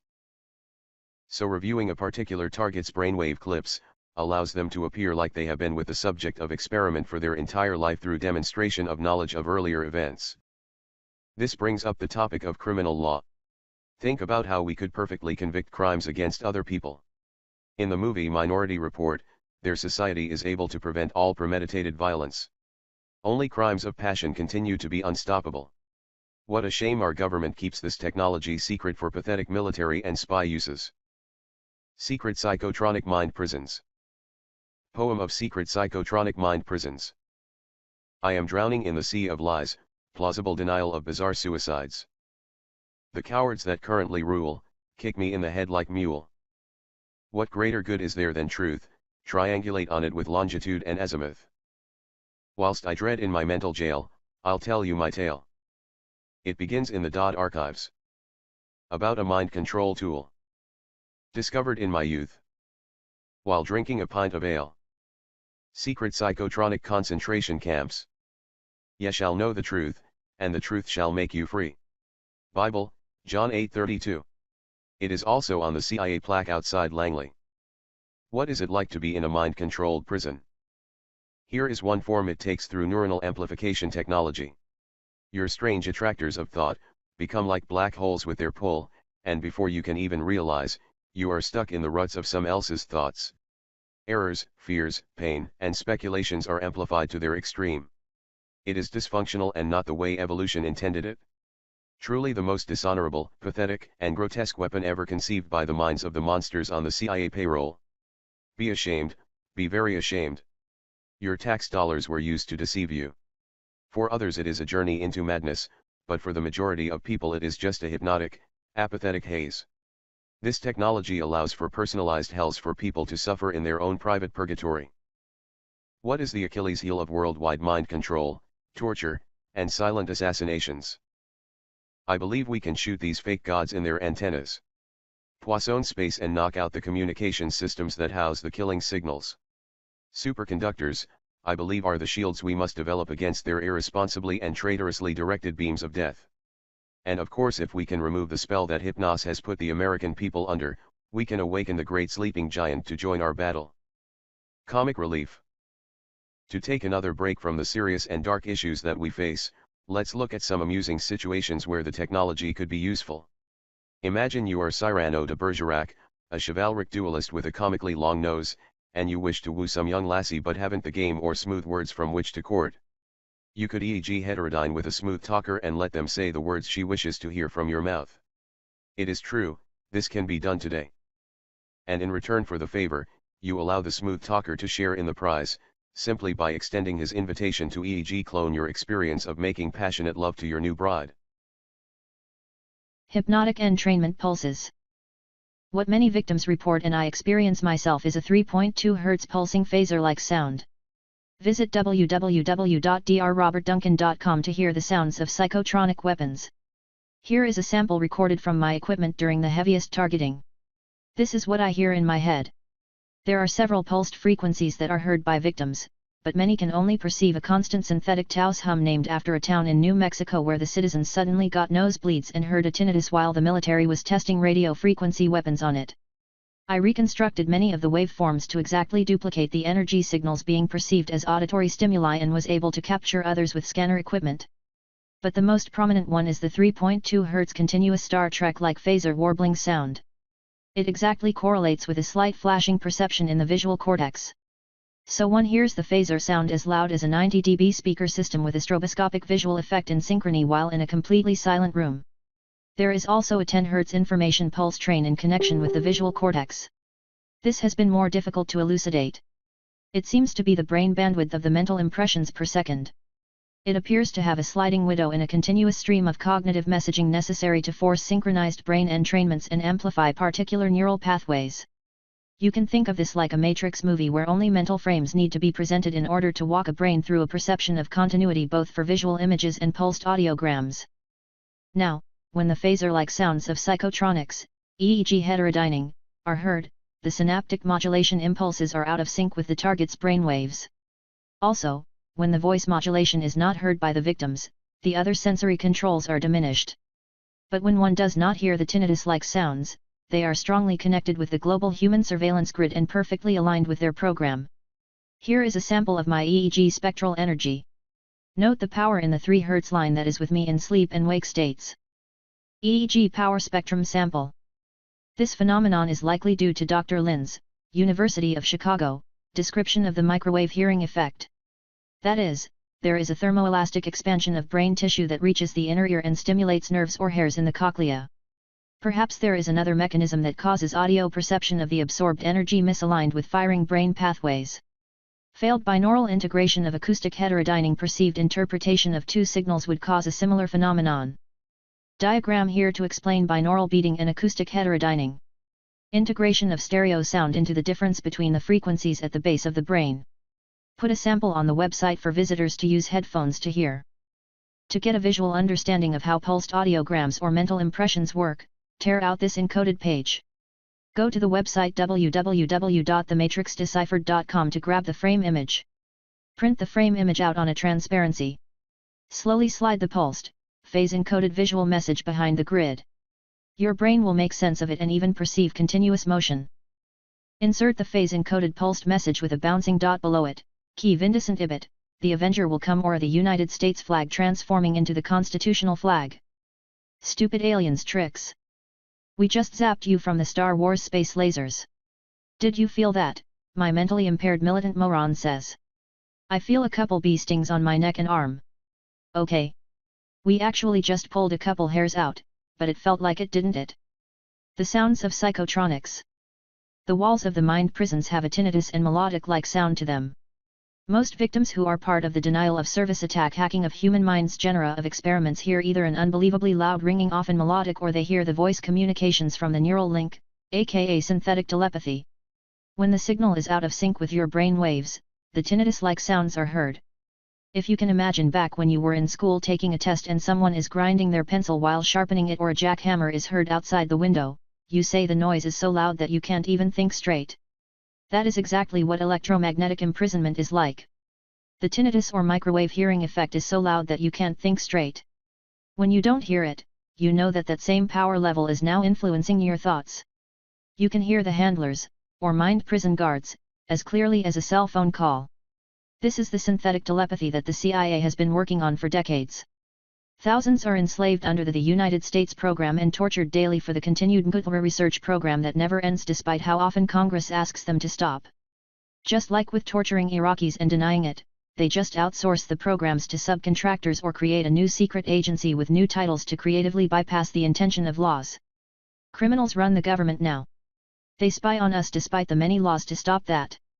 They conduct psychological and information warfare and call it propaganda. They try to assassinate foreign leaders with these weapons despite clear laws that prevent it. Bush can't even recite the Constitution or the Bill of Rights, which demonstrates what depravity and a devolutionary period we are in politically. To hear the very synthetic sounds of psychotronic concentration camps, visit www.thematrixdeciphered.com. World Politics and Conquest.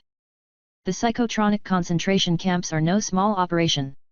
It is being done on people throughout the world and not just in the United States. The invisible torture without physical scarring is purposefully creating growing anger and resentment towards the United States and allies around the world. Manchurian candidates are created with these methods developed out of the CIA Ultra program. What is their strategy and reason for doing this? I don't pretend to understand all the complexities of world politics and need for power and domination, but these aggressive actions and attacks by the United States on the world's population must have the purpose of creating the impression and fear that terrorism is everywhere. Perhaps it is further justification for military expansion and a new world order. Perhaps it is the way the military is creating the atmosphere where these neuron-influencing weapons will be acceptable as stated in some of their documents. Perhaps it is to justify further loss of freedom and more domestic surveillance, ushering in a fascist state more quickly. Self-attacks and the purposeful creation of resentment is not a new scandal. The United States has done this for decades with plenty of success. People are simply incapable of asking the difficult questions and linking cause and effect. These mind-control directed energy weapons were used on Saddam in 1992, according to a quote from USA Today newspaper. I can't imagine that this had anything to do with the United States having to go back to a very expensive war years later, I say with extreme sarcasm. Yet, no one believes the scale of which these weapons are being used on people around this country and others. There are 70 victims in the UK that have come forward. I have contacts with nervous system weapons test victims from China, Taiwan, Russia, Australia, Germany, Sweden, Finland, Canada, Mexico, and the list goes on. They need to make sure the weapons work on every culture of every language, so they need to actually torture and try to cover up their weapons tests by killing the victims. Pretty incredible, isn't it? Our perceptions of self as a country is completely skewed with irrational patriotism when judged by our malevolent actions in the world. The game has become more sophisticated. These rogue government agencies are using a third party, sometimes unbeknownst to them, to commit the self-attacks. This indirection is enough for most Americans not to believe it is occurring. It is the age-old method of misdirecting anger at the wrong groups. The warlords in the United States want some action. Why is the media too cowardly to cover this important topic? Why won't they dig deep? Are the science and politics too complicated for them to put in a news bite? Is it too scary for people to cope with? Is it something that doesn't make us feel good, so we will simply choose not to believe it? We are fully asleep as a population, having an American dream and delusion. Tax laws and terrorism, another humor break. Just to see how complete the cover-up is on this topic and map out the entire maze of lies while I chased the white rabbit, I humorously tested a tax law that was passed to help victims of terrorism. Even though psychoterrorism is defined in several well-published military documents as the act of hacking the human mind, the IRS does not acknowledge the United States-sponsored acts of terrorism, especially if the damage is caused indirectly through brain incapacitation or the acts committed using one's own body. Terrorism has to be of unknown origin, of direct physical consequence, and acknowledged by the President. The marketing of this word terrorism is very good. So victims who are still alive in the United States, don't expect any compensation or tax breaks anytime soon under this regime. Sometimes, I do enjoy explaining these complex technologies to the mind-numbingly droned cogs of the machine just to see their reaction. Hypnotube programming. So here is another part of the game for the human torture and death lottery to make sure the criminal elements' weapons are working properly. We created this country to escape religious persecution. We are free to believe what we want and to worship any god. How unfortunate and unconstitutional it is that people who believe that government agents are stalking them and that directed energy weapons are being used on them rather than believing God or Satan is talking to them are thrown in the jail's psyche ward if they seek help from ignorant local authorities, even though there is voluminous documentation on this subject. Over 25% of the weapons test victims I interviewed experienced ignorant authorities programmed, uneducated consequences. Even the CIA agents say the cops always get in the way. They end up being a nuisance for both the humans and evil aliens. We have even lost the right to believe and express the truth in this democracy without severe repercussions. It has been a long, gradually, silent overthrow. Nobody noticed because it was done ever so slowly over many decades. Had the Constitution been nullified in 1 year using these dirty tricks, people would have been up in arms. The human effects weapons testing industry figured out the mass psychology in order to go unnoticed. It turns out that if they torture, experiment, and then kill the subjects over a long period and do it in small enough numbers, no one will care, especially if their death comes in the form of common illnesses or accidents. This is also true of loss of freedoms, increasing taxes, bloating government, and ever-increasing complexity of laws. Slowly evolving the definitions of words and language in order to creatively interpret the intention of the laws, has also been an acceptable practice by the DOD/CIA.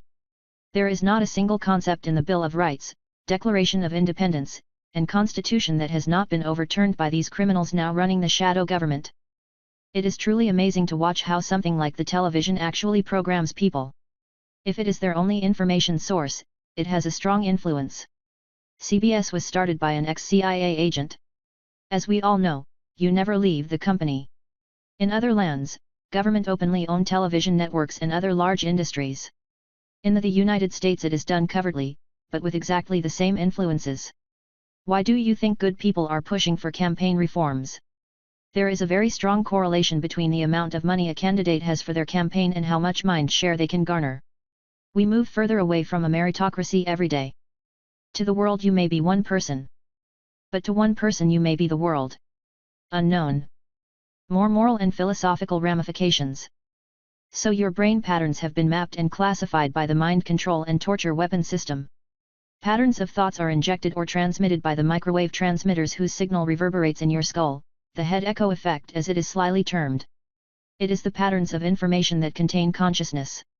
So the controllers of the Continental Ballistic Missile Shield, aka ionospheric heaters, can determine who lives a hell on Earth, but an even more frightening spiritual thought is that they can continue the torture even after death with your thought clone.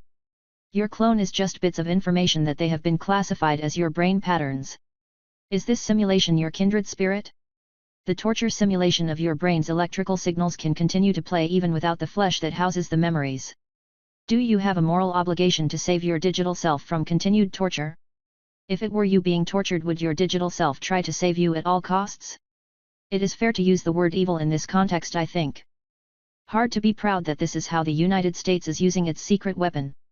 Small minds, corrupted individuals currently control this global human surveillance system of tyranny and virtual eternal hell. So much good could have come of it in different hands. Sigh. So how far does the virtual hell extend? Since it is created with electromagnetics, hypothetically it depends on how good the sensors are and how powerful the transmitters are. With each launch of another spy satellite and completion of another ionospheric heater, hell's boundaries increase. Hypothetically, since we can view the edge of the universe with the Hubble Space Telescope, and electromagnetic waves travel forever with only minor losses. Hard to imagine why the United States is called the Great Satan. My God, what have we done? I wrote a short fictional story about a very advanced civilization who evolved culturally to the point where their psychophysics understanding led them to the moral belief that they were to create manufacturing centers around the universe which produced happy entities. They so fully mapped the subjective experiences of happiness to complex signals, that their moral society felt that it was their duty to increase the quantitative amount of the happy signal everywhere in the universe by reproducing just those patterns that lead to a subjective experience for those entities of blissfulness. The power junkies justified the creation of hell by appealing to people's fear. We need to spy into people's minds to gather intelligence to stop terrorists. We are creating a maximum pain weapon so we don't need to kill people in the battlefield. We throw the voice of God in order to trick the enemy to lay down their arms. We need to control society's minds so no one builds weapons of mass destruction. The rationalizations are endless. But in the end, they created a system that is being used to secretly torture people without relief of death. The system, Tammy, should be renamed Hell. No one seems to talk about a pleasure weapon. Make the enemy happy and relaxed so they don't feel like fighting. Make people feel happy so they don't want to build weapons of mass destruction. Make people feel generous so they share and give more. Make them care about their fellow man. These brain signals are not being collected and tested for Tammy. Why? You get the idea why a coup has occurred with this weapons system. If you are a politician or judge, you can be subtly mind-controlled, or tele-influenced, into not passing or passing any given law. As you are watched, information from your mind is collected that can be used as blackmail, and that threat always looms with just a leak to the press. If you are president, you are sheltered from the knowledge of the active uses of this system so that it can plausibly be denied by someone who is passionate about the denial but just doesn't know better. There are not many journalists brave enough to take on this topic without threats that they may become part of the psychotronic torture network. So we all remain quiet and pretend that we are free. Our freedom was stolen and no one cares, it seems. Let's just politely talk about less important issues, like torturing Iraqis while we free them. That will keep our minds off the depressing reality of our own situation. Every attempt by Congress to stop military and CIA weapons testing on civilians has been shut down. Every attempt to make mind control and neurological weapons banned from space has been squelched. They will not stop expanding Hell's reach. The temptation of the power is too great for any mortal man or nation to resist. Our forefathers had a dream of a free world. They could not anticipate the rise of rogue government elements to power in a mind control system called Tammy. That dream is gone from us now. The psychology of deception. Cowardly New World. Ye shall know the truth and the truth shall make you mad. Aldous Huxley, author of Brave New World. Fear is the best motivator. Make people afraid of a nuclear attack at any time by the Russians, they will approve of massive dollars to be spent on Star Wars defenses. Make the people afraid of ethnicities who wear turbans and they will approve of huge budgets for homeland defense to fight terrorism and be willing to give up some freedoms. Nothing goes into the patent office without the military looking at its potential as a weapon. The absurd extremes the DoD goes to staying ahead on weapons development has probably at some point in their history had them set up a lab dedicated to stabbing animals with writing instruments to test the axiom of whether the pen is mightier than the sword. Humans are cheaper than robots according to Pentagon documents. That is why we still send soldiers into battle. This philosophy is also prevalent in their weapons development. Human costs and misery do not appear in DoD proposals and bottom-line figures. We are, cost, free to be slaughtered like cattle for weapons development. The disinformation age and the art of deception. Gracchus, he will bring them death, and they will love him for it. Gracchus, fear and wonder, a powerful combination. Gaius, you really think people are going to be seduced by that? Gracchus, I think he knows what Rome is. Rome is the mob. Conjure magic for them and they'll be distracted. Take away their freedom and still they'll roar. The beating heart of Rome is not the marble of the Senate, it's the sand of the Colosseum. He'll bring them death, and they will love him for it. Gladiator. Government deception programs.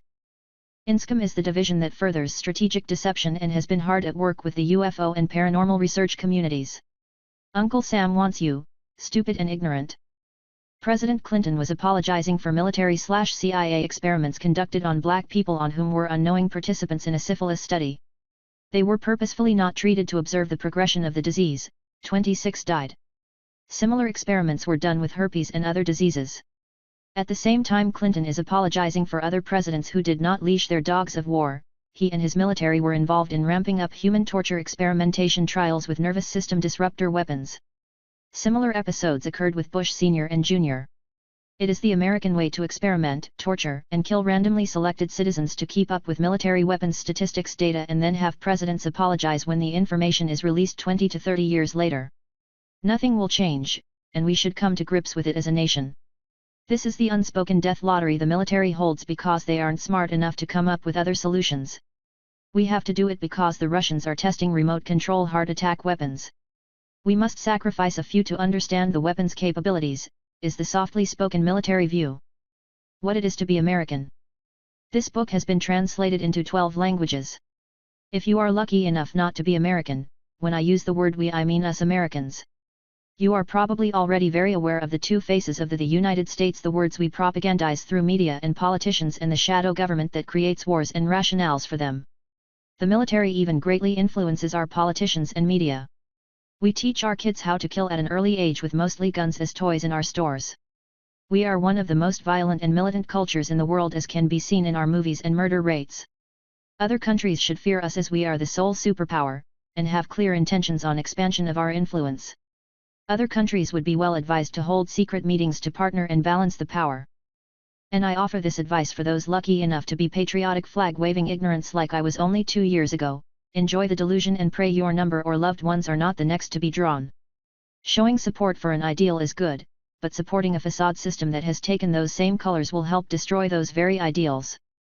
I am doing my part to stop the CIA and the military's international criminal behavior by documenting the steps and methods, gathered from my interviews with the thousands of American experiments, that they are using to create Manchurian candidates, suicide bombers, and dissidents in other lands to destabilize them. With the knowledge of the weapons and methods used to hack the human mind, these countries might stand a chance at deprogramming and disrupting the United States criminal-sponsored networks and discovering the double agents within their own security agencies. Methods of discrediting, gaslighting. We natural use a philosophy of Occam's razor which states that the simplest explanation is usually the best. So to make someone sound paranoid, all you have to do is come up with a sufficiently complex plan of harassment, and the majority of people's disbelief of that event will be sufficient not to act or care about it. If you study the psychology of people like psychological operations and the CIA do, you can predict with a certain degree of accuracy what that person will believe giving certain facts. We like to believe we are spontaneous and have choice, but when viewed objectively, that subjective feeling of choice becomes nothing more than a low probability of neural firing events.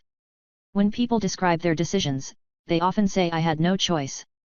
This is simply a strong probability of neural firing events. Logic often dictates the strongest neural firing pathways given certain possible actions. You have just learned a basic principle of psychophysics by mapping the subjective experience of choice to the objective causalities of brain dynamics. Politicians use the tactic of discrediting their opponent through mudslinging. Making up or digging up dirt that makes people question the honesty and validity of their opponent's statements is the goal of many campaigns these days. The CIA and foreign intelligence agencies use skeletons of politicians to control them through blackmail. If someone gets out of line, a leak to the press is all it takes to disable them as a force of change. Lawyers use the discrediting tactic on witnesses. By trying to demonstrate to the jury a pattern of lying, misperceptions, or ulterior motives, they can successfully discredit a witness. While all these traditional tactics have proven fruitful throughout time without waning effectiveness, the agencies involved in extreme cover-ups prefer another tactic that seems to have withstood the test of time too. That is labeling someone paranoid, schizophrenic, or mentally ill. Once that label has been attached to someone, almost all testimony will be disbelieved. The military has employed this tactic since the 60s to get rebellious soldiers and others locked up in mental hospitals.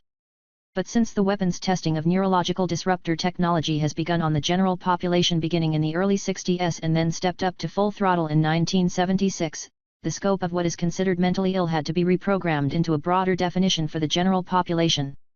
The movie A Beautiful Mind was timed to program people with the notion that even geniuses can be mentally ill. So even if a brilliant person, whose logic is impeccable, describes hearing voices, their account should be dismissed, and they may be violent and dangerous if they believe their delusion. Perhaps, but if you look at the details of the way the mind works, it is extremely unlikely for the majority of the brain to function perfectly, especially the higher-level cognitive functions, and the auditory and visual pathways to be severely compromised specifically. When one delves into the details of the science of the mind and current weapons capabilities, it becomes obvious that the more probable event is actually the more complicated in terms of the history of the United States human effects weapons testing programs and the science behind it, counterintuitive to the Occam's razor principle at first blush. Strategic deception. Actions must be judged in the context of all possibilities to understand their meaning, the actor's motives, and their relevance. Another tactic that has successfully been employed by the government agents to help hide their secret concentration camps and human experimentation using this technology is by sending agents to pose as victims. Their task is to be outspoken and as crazy sounding as possible. I have run into at least 2 of these actors. This kind of warfare has commonly been used by the CIA to manipulate foreign countries' power circles. The psychological method works on the same principles as other disinformation tactics. It relies on the average person's tendency to generalize a single sample point to a whole group and use binary thinking. These common logical flaws have been exploited to deceive the public for many decades. Simply by getting a couple of agents to pretend they are psychotronic slaves and then have them talk about evil aliens or other typically non-believable topics, the whole group of people who now talk about electromagnetic brain manipulation is associated with evil aliens and not believed by the average person who heard the first story. This is a simple tactic but has proven to work very effectively on making the average person with limited time and input come to faulty conclusions and judgments about testimony related to the same topic. Psychological warfare, information warfare, and strategic deception are actively used treasonously on our own population. Just because these criminals are using invisible directed energy weapons and not guns, and because they redefined information warfare as propaganda, we are supposed to think it is less than war and murder of the citizens. These are invisible weapons being used far more destructively than a simple bullet to the head. Another often used tactic of misdirection is to create a large drama for public consumption. In the past, when these activities were gaining more attention, political scandals were leaked to the press or some other drama created. I would wager that by the time this book is published, the United States will have started down the road to invading Iran, then Syria, followed by North Korea. Another war would be a good distraction from the topics covered in this book, which might lead to greater awareness and self-realizations, and then possibly awakening the giant from his slumber. How the media is used to distract the attention of focus of the populace. Other scandals timed to overpower the focus of the media have occurred with previous discovery of ultra mind control programs like during Nixon's Watergate. Political scandal can easily hide and draw attention away from more ominous threats that are too ugly or complicated for a news bite. Clinton wasn't totally lying when he said there is a vast conspiracy to control politics. The effectiveness of precisely timed media leaks has proven to be a useful tool. The Art of Deception. Michael Mitnick, a famous computer hacker, wrote a book called The Art of Deception. He describes how most of his break-ins to defense computer systems were not done by in-depth technical knowledge, but rather social engineering. His preferred method of attack was pretending to be someone else and trick them into giving him their password. He now consults to government agencies.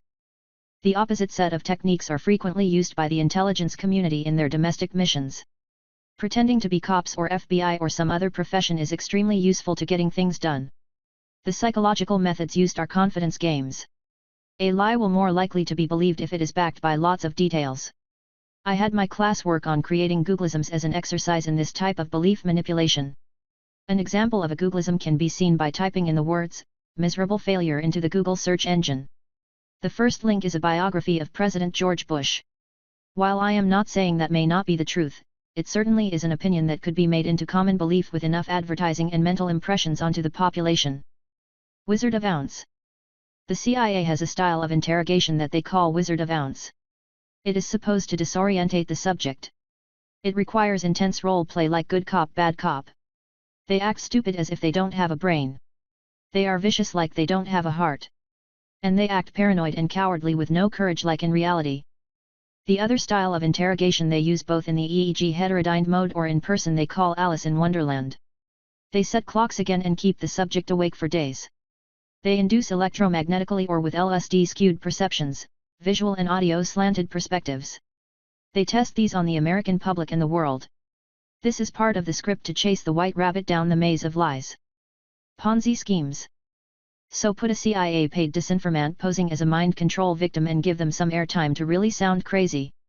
That will make the public generalize to the whole class of victims and keep this 35 to 40-year scam of torture and silent assignations under wraps, commands the high trader in the United States government.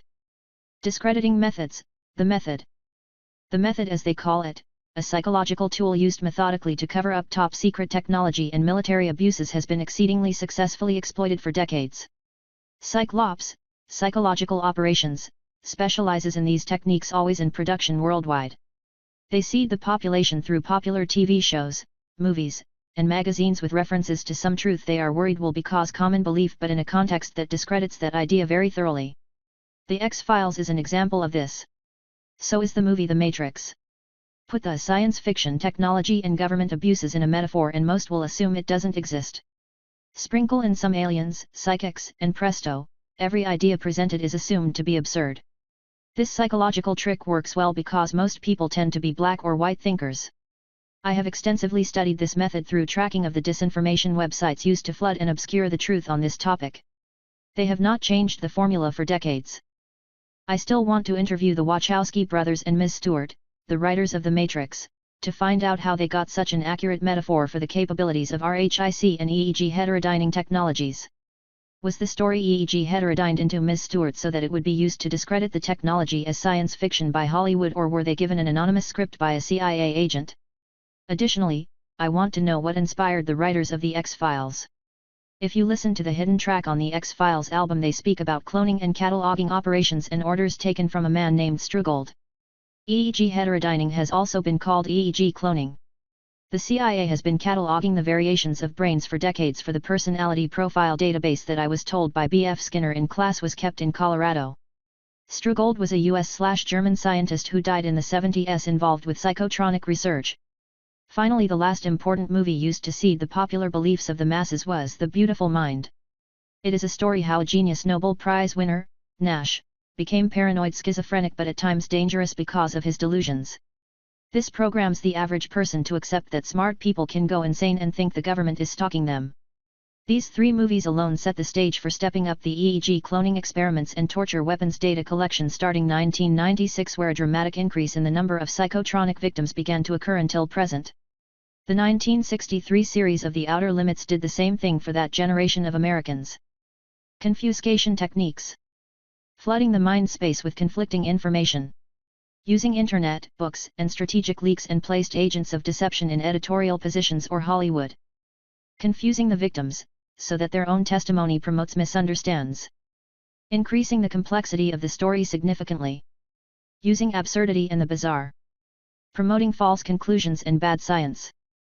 Mimicking the symptoms of known illnesses.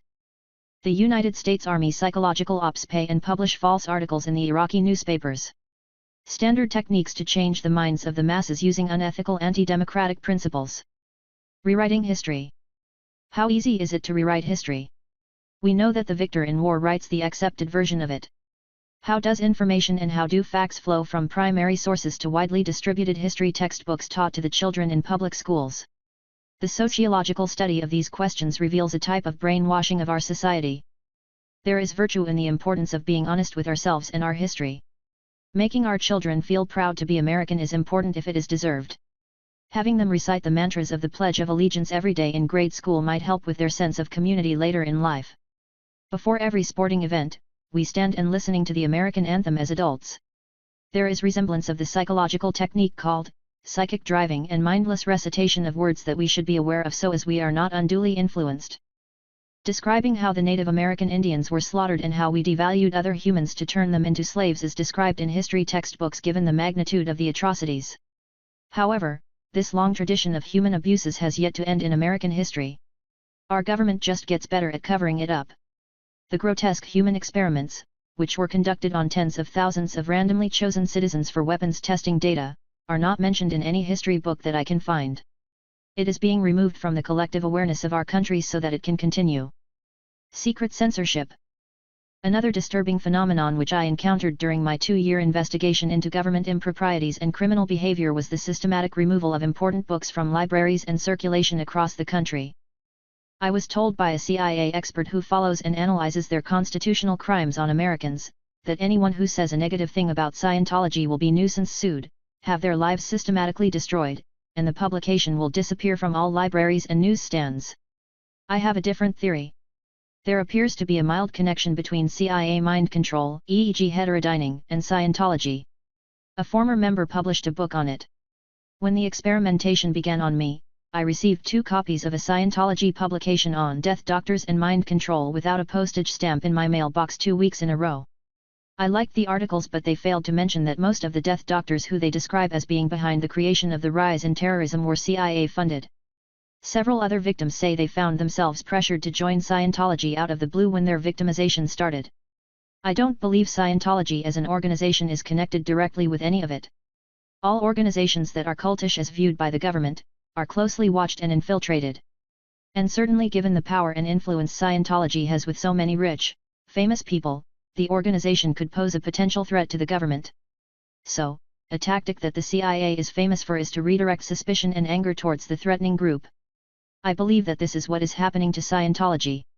The member who wrote about aliens controlling everything at the top level secrecy in Scientology was a typical victim of EEG heterodyne mind manipulation. He just pointed the finger at Scientology. I am not just saying this because I don't want them to pull my book off the shelves. I think they need to defend their reputation that the government is trying to tarnish, just like with secret societies and many other institutions with influence and power. Most of the books that were pulled hypothesized by the analyst also had CIA mind control references in them. That is the reason they were pulled. Several books like this one, who brashly and openly discuss government corruption and technologies, have disappeared from circulation. Several of those I tried to get hold of were running upwards of $200 in private auctions.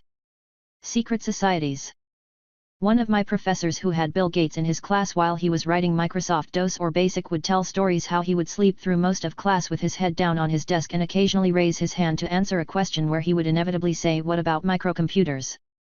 The professor admits that they were all wrong and they thought he was insane for suggesting microcomputers would in every home. My brother's roommate in college was the president's son of West Germany, Walter Kohl. Supposedly he blackballed me entrance into one of Harvard's secret societies, the SPI Club. They are called finals clubs at Harvard, secret societies at Yale, and eating clubs at Princeton. They are just fraternities with rich kids. To prove I am authentic, I am divulging many secret societies joining rituals in my books. These are fraternities and should not have their names tarnished in this horrific, evil, conspiracy that they have been implicated in and who don't even try to clear their clubs' names and reputations. Secret societies are not evil, but individuals are. So to entice the reader, at Harvard's Porcelain Club they ride a boar for initiation. At the Delphic Club they stroke the beard of the moose blindfolded. On one particular visit, I had to slap my member next to Matt Damon because we were skunked at beer pong and girls were present, club rules. I've been in Yale's Skull and Bones Club after a Harvard/Yale football game. For initiation they sleep in a coffin next to a human head as what Bush and others have done. What they do in the coffin seems to be extra. So in my next book, I will divulge every secret society's initiation ritual both to bring attention and exonerate them as being culpable and conspiratorial of being behind the world's torture and to alert them that nothing is sacred anymore. America's heritage and pride is being destroyed by these cretins holding the weapons and keeping secrets from those most noble and honorable to lead them. I was passed a profile that listed the surveillance these secret societies were under. I assume this kind of information has spawned the plethora of conspiracy theory behind them. Mind-reading radar and EEG heterodyning has been spying into the minds of everyone in their most intimate moments. They have profiles on almost everyone to use as blackmail or to manipulate. Just to give the reader a truer perspective and to diminishing the unjustified royalty image the wealthy and celebrity enjoy from the masses who often worship them, I will reiterate a couple stories conveyed to me during my years just after graduate school at Harvard. Most world leaders belong to a club called the Bohemian Club. One of my friends had a retired 4-star general managing his vineyards. The general was a member of the Bohemian Club. Just to give you an idea of the lack of true nobility and integrity of many of its members, the general ended up embezzling money from this operation. My friend took him to court where he cried and asked for leniency. Another tale told to me in confidence, but I must breach it due to the more important issues involved in my book, is that another friend of mine shared a house with a known United States assassin named Spencer that the Washington Post reported about. Spencer was gay. Why many the United States assassins are gay is still a mystery to me. I've been told many speculations. In any case, he could walk into the White House and escort my friend without showing ID. Of course he made many attempts to convert my friend's sexual preference. Spence died of AIDS. Sounds incredible, but this is the truth of our country. The non-lethal weapons lie. In marketing, the concept is called brand confusion. That is where the consumer gets confused about the message or naming of a product. This is considered bad because there is value in the brand name based upon mind share and recognition. In the military deception game, brand confusion is very good. So having multiple names for the same weapon causes brand confusion. Nobody knows what anyone else is talking about if you keep changing the vocabulary. So here is a sampling of the many names this single weapon system has gone under. Psi weapons, non-lethal weapons, directed energy weapons, cognitive modeling influencers, voice of God weapons, synthetic telepathy, EEG cloning, EEG heterodyning, neural telemetry, biotelemetry, scalar weapons, behavioral biophysics, microwave weapons, mind control, bioenergetics, neuroinfluencing, mind meld, remote interrogations, remote hypnotic intracerebral control, neuralizer, RHIC, EDM, telesuggestion, parapsychology, radiofrequency weapons, psychotronics, radionics, telecybernetics, bioelectromagnetics, non-thermal effects research, remote brainwave monitoring, psychic spying, stealth radar, microwave interferometry, high-frequency pulsed ELF waves, thought reader radar, informational weapons, and the list goes on for another 2 pages. Now this is brand confusion in the extreme. It is easy to research what the criminals in the shadow government are up to because it is so easy to spot what they are trying to hide by what is obviously missing in a trend of research or how they use brand confusion to slow the information flow. So the lie that is perpetuated in the military and communicated to others who must approve these weapons tests is that electromagnetic mind influencing is non-lethal. What that really means is that on the most part it takes a while to kill someone. There is only a 5% increase risk of brain cancer, my inside sources tell me.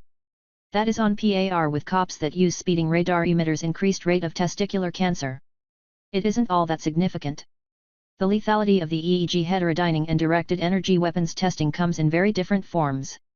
The whole category should be more accurately renamed slow kill weapons or unpredictably deadly weapons. But it would be far more difficult to internally market a classification like this for budgeting purposes. The ways the technology becomes deadly is both on purpose and accidental. See the section on silent assassinations. Whores of wars. The famous Bush family lies. Clinton lies. Porter Goss lies. Creative interpretation of laws. He too is guilty of not keeping a leash on his dogs of war and the hounds of hell.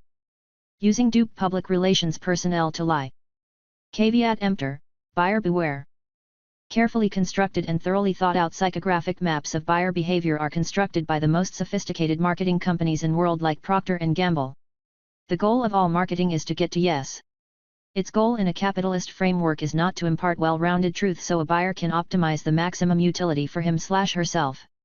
Our rational conscious mind should allow most people to filter out the biases of the information. However, hypnosis, subconscious and subliminal control enters the mind at a level that allows the information to be accepted at face value without these conscious filters. It is extremely dangerous for our own personal welfare. The hypnosis and subliminal programming can be done by these directed energy mind control weapons while a person sleeps. The rabbit hole goes deeper than this. Military myths. What is a psychic? Notes. How they are found. Why they are psychics.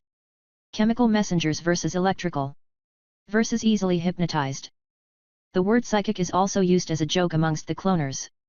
Psychic, meaning of the mind, is also close to the word psychotic. I saw it twice in translated Russian literature on paranormal activity and psychic phenomenon that the word psychotic used accidentally in place of psychic. Also overly stimulated minds exhibit strong electrical signals and are easier to spot as well as piggyback the current electrical brain signals with others, that is neurotransmitter modulations. Intellectuals and schizophrenics exhibit increased electrical brain activity. The other condition that determines this slang use of the word psychic is the disability of the subject to be easily hypnotized. Or in other words, their brains entrained to external stimuli quickly. Those that have been marked by what the underground has termed nanotech are more easily illuminated and tracked. I suspect the nanotech replaces the radiation that used to be fed to 500,000 Americans.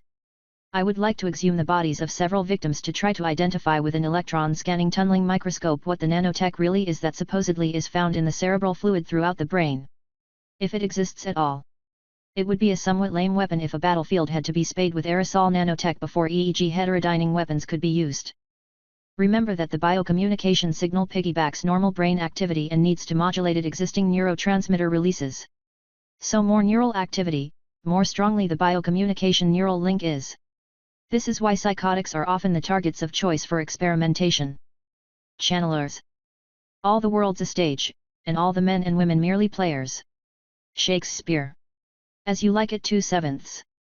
But when you are EEG cloned, you become part of the audience. You have already made your choices. You are here to understand why. The Oracle. The movie, The Matrix.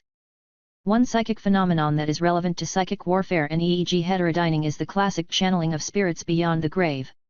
EEG cloning feels like what is portrayed by Hollywood psychic channelers. It is a hypnotized, disassociated state that makes you feel that you are watching a movie but not participating in it.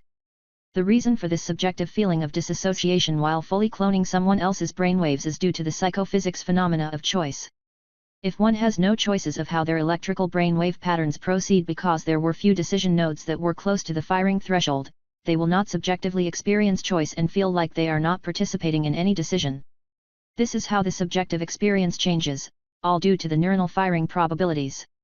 The conscious subject experience is mapped to that probability. Now this is useful for the public at large to notice if a psychic war has initiated between countries. One should be able to notice a change of mental state resembling a feeling of being disassociated while they are being electromagnetically influenced, that is EEG cloned. On the most part, society is ignorant of the scale of government stupidity. One can be fixed with knowledge but the other is forever. Poisonous memes, mind viruses, and toxic thoughts. Richard Dawkins coined the term meme. He created a new field of study called mimics. It is a concept derived from evolutionary genetics, that is genes. Memes representing cultural fads, thoughts, and ideas replicate, mix, and mutate in the minds of groups as they spread. It is a way of analyzing abstract cultural concepts using the same rules and framework as genetic evolution. Of course, the military and CIA had to weaponize the idea into mimic warfare, which is executed through the divisions of psychological operations and information warfare units. When this kind of war is instituted on their country, it is renamed propaganda and strategic disinformation. The marketing terms used to treasonously attack your own country are important to get buy-in from your co-conspirators. The Department of Defense has several lifelong projects that they are proposing and may have been approved by the time this book is published. One is to study the formation of relationships by people. How would you do that? This means spying on people for their entire lives without them knowing. Pretty scary how good they have become at marketing domestic spying. Secondly, how do you think they can actually implement this without the subject getting spooked that people are stalking or following them? EEG cloning is how they watch all their experiments. And lastly, what the hell is the DOD doing studying relationships? Do they want to become marriage counselors? No, they are studying mimic warfare. They are watching how information travels and trusts are built. It is a way to control and enslave the population in the end. It is a way to limit freedom of speech or more importantly its influence. It is a way to mold the culture according to their twisted, dictatorial, sociopathic, brainwashed ideals, not American or constitutional values. It is the tail wagging the dog. So what is next on DARPA's/DOD's/CIA's plate to create and integrate into TAMI? The proposed projects that have crossed my path in my research are worse than Total Information Awareness, the V, and Clipper Chips, Echelon, and NSA domestic spying combined. It is hidden in the DoD's proposal to study how relationships form. Sounds innocuous enough, doesn't it? The application that is planned to come out of it is to track all relationships and connections. While in strategic sales, I used to create influence maps. These maps are an analysis of who in a company influences sales and technology decisions and other people. They have weighted links between the various players. TAMI will eventually be used to track neural information flows between people.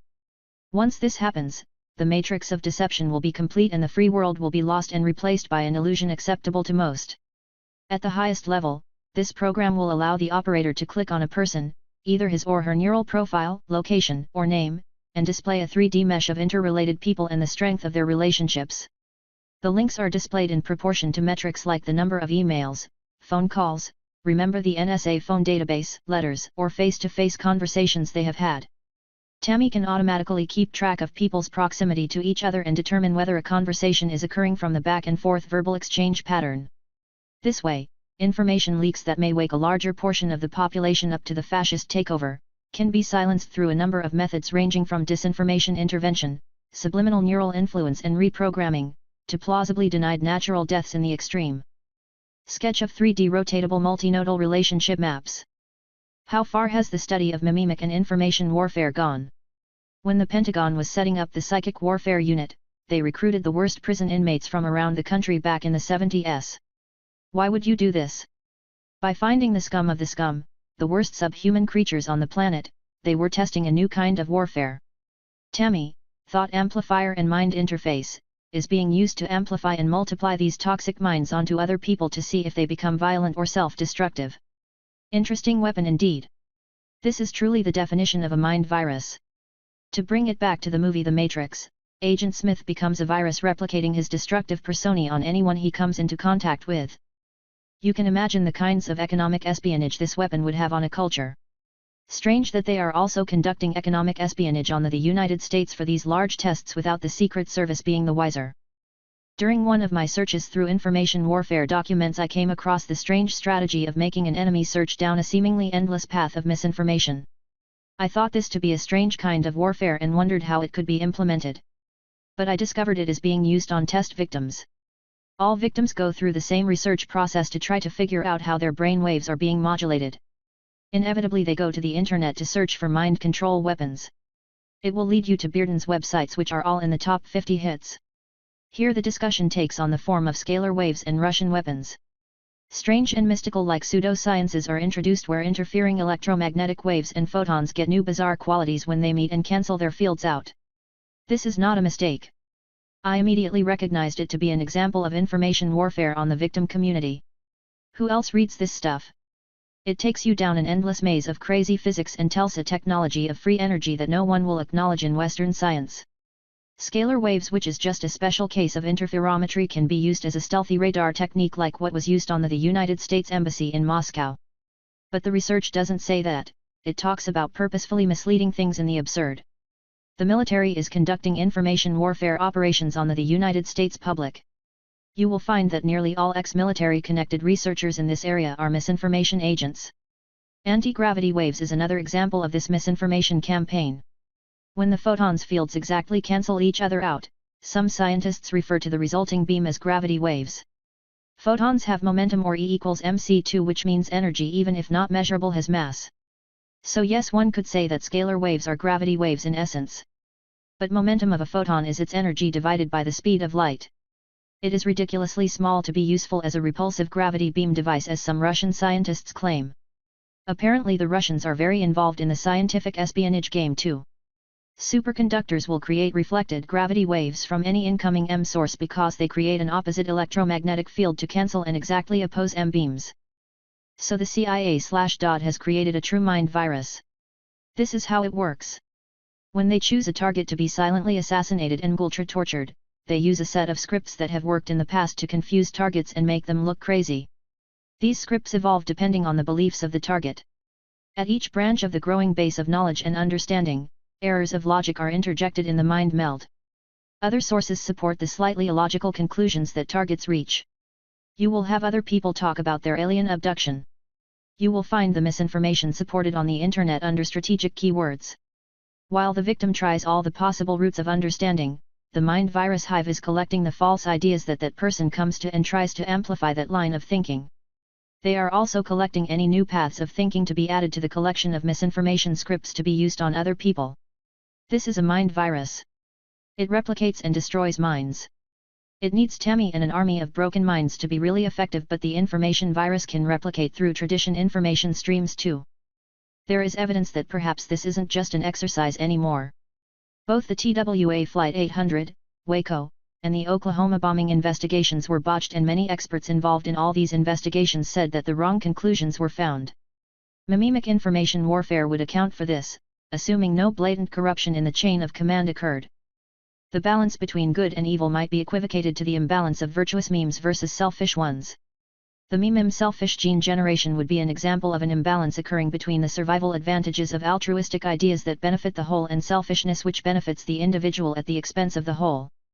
Altering an enemy's country's culture so that it becomes more selfish, superstitious, or criminal would be a use for mimemic warfare, for example. Secrecy spawns mind or mimemic viruses. In order for higher order systems to become viral, secrecy needs to be the fertile ground in which they can incubate. Government programs and agencies under the umbrella of national security have become this fertile ground for spawning the culture and ideas that are suboptimal to the entire human race and difficult to conceptualize without dedicated study. Mind viral warfare. There is another hypothesis that is greatly disturbing that we must consider as a possibility, which is a result from the bizarre and grotesque research of the cognitive modeling and neuroscientists who have worked for the conspiracy. That is, a nearly perfect simulation of a demented mind has been created. That single model could be reused by a computer during these EEG cloning experiments. That demented mind model I will refer to as the mind virus. It is the most perfectly mentally deranged psychopathology that the CIA/DOD monsters could come up with. That simulated mind virus could be grown into anyone via virtual neurons and the self-organizing nature of biological neural networks. See the section on virtual neurons for a better understanding of biocommunication technology. EEG cloning would allow this weapon to scale to large population sizes by cloning this mind virus with all its toxic thoughts into anyone if the weapon system targeted his/her body/brain signatures. It only requires more computing power to add unlimited scalability. This is how EEG cloning could be used as a full-scale weapon without requiring a real army behind it. Is there evidence that the mind virus exists? Yes. Many of the idiosyncrasies of the EEG heterodyne personalities are similar. For example, several torture test subjects state that their EEG cloner wiggles their tongue all the time like a snake, which causes the victim to wiggle their tongue. This is a very unusual nervous habit, and to find it accidentally reported by more than 2 people leads one to believe it might be the same cognitive model simulation running. There have been several personality types described in detail that match other personality types reported from other victims. The conversations and scripts are nearly identical in hundreds of cases. There could be several variations of mind viruses that they are testing. Perhaps the setup is one simulated toxic mind virus and a couple loosely connected real heterodyne people to observe the progression of induced mental illness and record the success of the mind virus. Remember in the movie The Matrix Revolutions, where Agent Smith becomes a virus and starts cloning himself into everyone he touches? There only needs to be one nearly perfect cognitive model like this. The supercomputer can evolve and simulate multiple copies of that mind virus for everyone. Think about this mind virus as a much more advanced ELISA artificial intelligence program. However, rather than based on just words and some logical inference engine, it uses a neural network model. It is fairly easy to extrapolate what weapons they are developing using the 1% of the population with schizophrenia or wrongly diagnosed with it. Now what if after World War II the Nazis had the last say? They could have cloned a sociopathic Nazi mindset and started copying it to the entire world. Do you see the urgency to expose and stop this research, especially if you are Jewish? I must question again. What is the real percent of naturally occurring mental illness and what percent are DOD/CIA experiments for this line of weapons development? These torture tests have been going on since 1947. How many have to suffer and die for mass stupidity? Diabolically evil indeed. Can you begin to see why the United States is called the Great Satan by other countries who aren't in the American delusion and mentally congested by the United States information gridlock and propaganda show? The Muslim fundamentalists appear crazy to people in the American delusion, and we appear callous, stupid, and controlled from their viewpoint. Who's right? How can we know, since our government keeps so many secrets and lies to us much of the time? Do you notice a trend of how we use the crazy diagnosis so quickly when we don't understand the context of someone's behavior? It is a final catchphrase like national security. No more questions or thought needs to be put into it because we have the answer. He, she, they are crazy is the popular understanding. Using a word like crazy is like creating a god to explain an event. We don't understand how the sun rises each day, so we will create Zeus to explain it and no more questions should be asked. It is the same psychology. The gods must be crazy. Imagine a doctor who creates and releases a flu virus just so he can have more business each year. That's what the military does by secretly inciting war. Imagine if you dedicated your life to psychiatry and found out that you have been misdiagnosing many of your patients due to a scam. Faulty information inserted into textbooks that you obediently regurgitated. How would you feel? It would be a painful realization to find out you wasted your life through a betrayal of the shadow government. Well, the time is drawing nearer to that awakening for many of them. They better learn some coping mechanisms.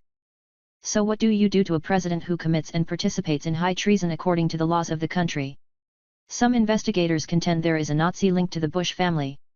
If the connections can be proven and shown, you can see that the country is in a desperate situation with its leadership. A president is not exempt from high treason just because they leave office or get impeached. Every live ex-president would need to be sentenced accordingly to higher order intelligence. While we are on the topic of mental illness, I thought I would share an insight into intelligent organizational architectures. One can think of an organization as an intelligent evolving entity. So if we use this larger perspective to understand what abnormal and detrimental behaviors might occur if similar practices of informational organization are used as by neurotics or psychopaths. For example, a person who suffers a severe traumatic event often learns how to repress memories and segment ideas and thoughts in order not to deal with the pain, often leading to sociopathic tendencies. A country who keeps too many secrets from itself and compartmentalizes knowledge on a need-to-know basis laced with lots of self-lies will too exhibit neurotic-like illnesses when judged as a whole. Throw in multiple personalities from changing leaders every 4 years and having a rogue shadow government and you have a recipe for problematic self-destructive behavior of that organization. You can see why other countries view America as schizophrenic. I have taken great interest in researching and understanding organizational intelligence. Why did our form of government fail? How did this implementation of democracy go awry? Where did the management control mechanisms break down? Information warfare works as an internet strategy according to War College documents by having people chase the white rabbit around the endless maze of disinformation so that they can't even tell what is true anymore. The only people who research these topics are the thousands of victims. No one else takes an interest. Why isn't virtual reality and neural computer interfacing of interest to entrepreneurs or academic researchers? It has already been demonstrated to work, so the research would pay off handsomely for whomever cracked the brain code. The CIA/DOD figured it out well over 30 years ago. Surely it can't be that difficult with the right equipment. This is how freedom of speech is destroyed by self-attack of information warfare on the United States that they market as strategic deception. Just remember, there is more than one way to skin a rabbit. Mental illness taboo topic and preferred cover-up technique for the last few decades.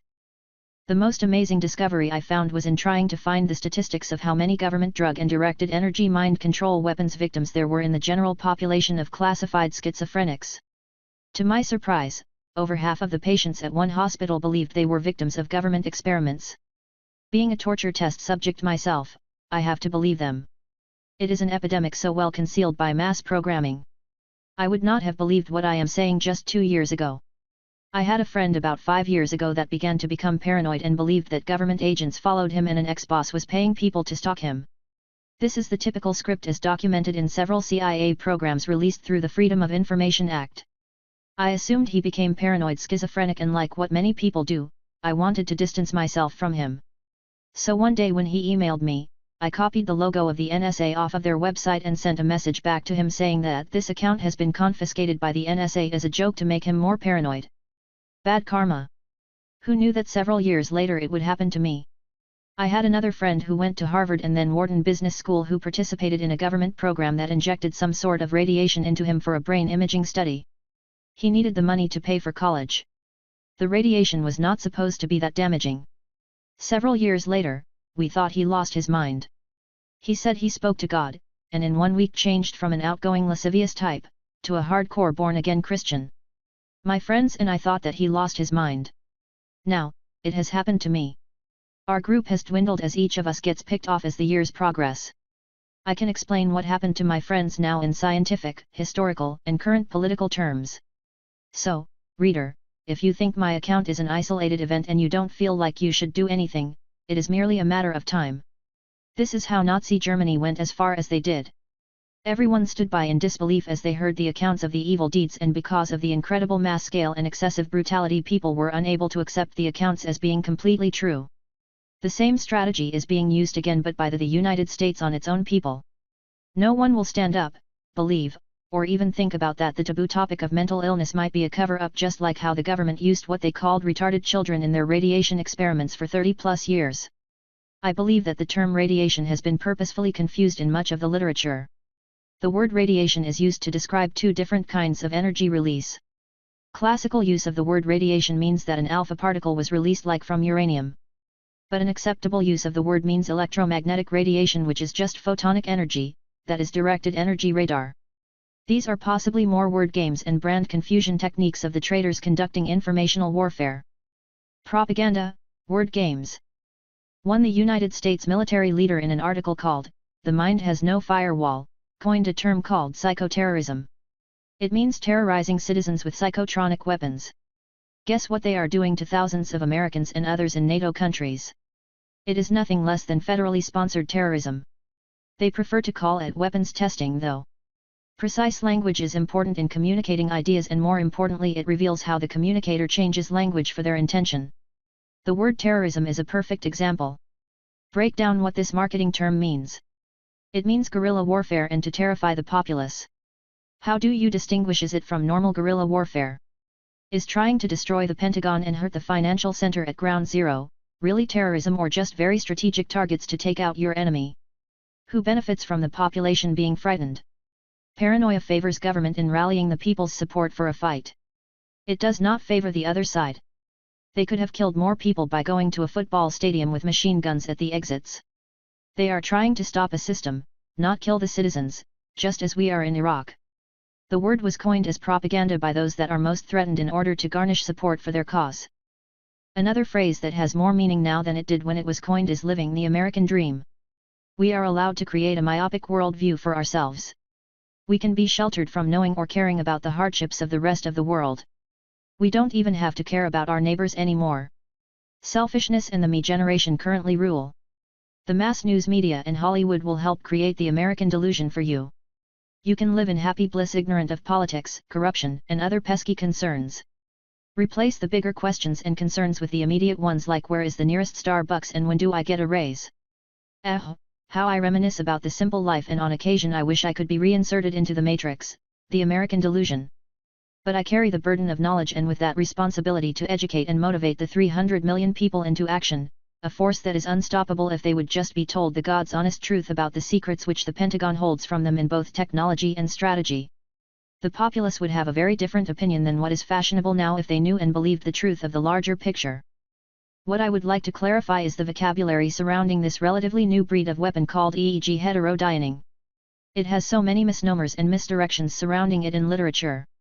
In an effort to confuse the public, the EEG heterodyning weapon goes under many names: non-lethal weapons, soft kill weapons, silent kill weapons, directed energy, bioelectromagnetic weapon, psychic warfare, psi weapons, psychotronics, neurological weapons, neuralizer, nervous system disruptors, electronic weapons, EEG cloning, mind melding, ionospheric heaters, over-the-horizon radar, continental ballistic missile defense, and the list goes on. A constantly changing vocabulary around this weapons system has confused the topic to the point of non-discussion. Genius or insanity? Throughout history, geniuses have often been misclassified as insane. Galileo was wrong for 300 years according to the Church. Since I have been told by non-government experiment victims that I am like Nash from The Beautiful Mind, I must address this topic directly. We need to more precisely define insanity to understand what it means. Most often it is simply a word to describe an inability to understand an individual's behavior and their speech due to context. Contextualism is of utmost importance when understanding concepts or people. The description of insanity is a cop-out. Most precisely defined, the word insane or mental illness should mean erroneous thinking. Erroneous thinking can only be judged in the framework of logic and mathematics. It should not be judged as psychology would have it, in the context on common acceptable ideas. Delusion and errors of thought must be demonstrated through the framework of truth that has endured the test of time. While many of the government torture test victims show an amplification of neuronal pathways in the front temporal lobes, we should not discount their testimony based on this. Errors of thought are amplified with Satan, silent assassination through amplification of neurons. In order to separate out what is true and what are just perceptual errors, you need to study a victim's testimony from the viewpoint that you already know about how these weapons work. It becomes quite apparent how each person interprets the alien experience of having their mind messed with differently. What if we had a National Truth Day? I'll break my staff. Bury it certain fathoms in the earth. And, deeper than did ever plummets sound. I'll drown my book. The Tempest, 5. 1. Imagine how strange it would be if we had one day where everyone had to tell the truth. The news might go like this. This is the 6 o'clock news on Truth Day. Today government officials fed radiation to hundreds of people while posing as cafeteria workers to test the long-term carcinogenic effects from radiation. 3 more people have been grabbed for the ultra torture and mind control experiments and practice assassinations. One of the victims was a whistleblower and was successfully killed right away in a car crash. The government denies that there is any connection between whistleblowing and the selection of this target. They say that they do everything fairly and they randomly select people to torture and kill for their data and practice. Also, 500 Navy officers were exposed to extremely high levels of electromagnetic energy unbeknownst to them during another experiment. We are not allowed to release who was exposed because they will be upset if they found out. One soldier was wounded in Iraq today because his buddy accidentally shot him while playing with his gun. The final numbers have been retallied for Desert Storm, and yes, we killed more of our own allies than the Iraqis, but it was close. Yet another strange story of government experimentation is giving methamphetamines, or energy drinks, to fighter pilots before their missions. Aren't drugs banned in the military? I wonder how the don't ask don't tell policy is holding up on Truth Day. The last story of today is to answer the question, can the government read brain activity at a distance? As it turns out, they have had this capability since 1960 and they claim it is all nice and legal like when asked to comment. And finally, when Porter Goss was interviewed at a press conference and asked if the CIA uses torture on Iraqis in order for the United States to free Iraqis from a torturing dictator, he stated, "No, we creatively interpret laws and redefine words. We also strip away the CIA agent's title during the torture process to make sure it is all legal." This news station and the reporters have all been indirectly threatened that if we have any more truth days we will suffer in our own private psychotronic purgatories. So this will be the last broadcast that we tell it like it is. Thank you and have a good evening, America. Strategic deception and purging the erroneous. Error propagation can not only be achieved through mnemonic warfare, social engineering, but also direct electromagnetic entrainment and programming of brains. These purposeful errors of understanding and thought are extremely detrimental to the global distributed intelligence of the geopsyche. Only through truth unbridled by ego shall mankind achieve harmony with itself and our place in the universe. Purposeful error propagation leads to suboptimal decision-making in chaotically unpredictable ways that harms everyone on the planet. This is the mission of the CIA, Psychological Operations, Information Warfare Unit, INSCOM, and many others division that practice strategic deception. They need to be eradicated for the good of the country and planet, for they too are programmed and influenced by the very errors they create in the self-fulfilling spiral of self-destruction. These agencies are a tool that have turned on the tool users and makers. Part of the disinformation campaign for mind control victims. When one becomes part of the TAMI network, one naturally goes to the internet for information. I found many documents in the military information warfare strategy that talk about how to lead the enemy down fruitless paths of research with slightly erroneous logic that leads to an endless maze of false assumptions and deductions. This is part of the strategic deception initiatives launched on the American people. This disinformation warfare has confused and stupefied many people, helping them sound crazy about the science behind their predicament. Colonel Thomas Bearding is the perfect example of this initiative.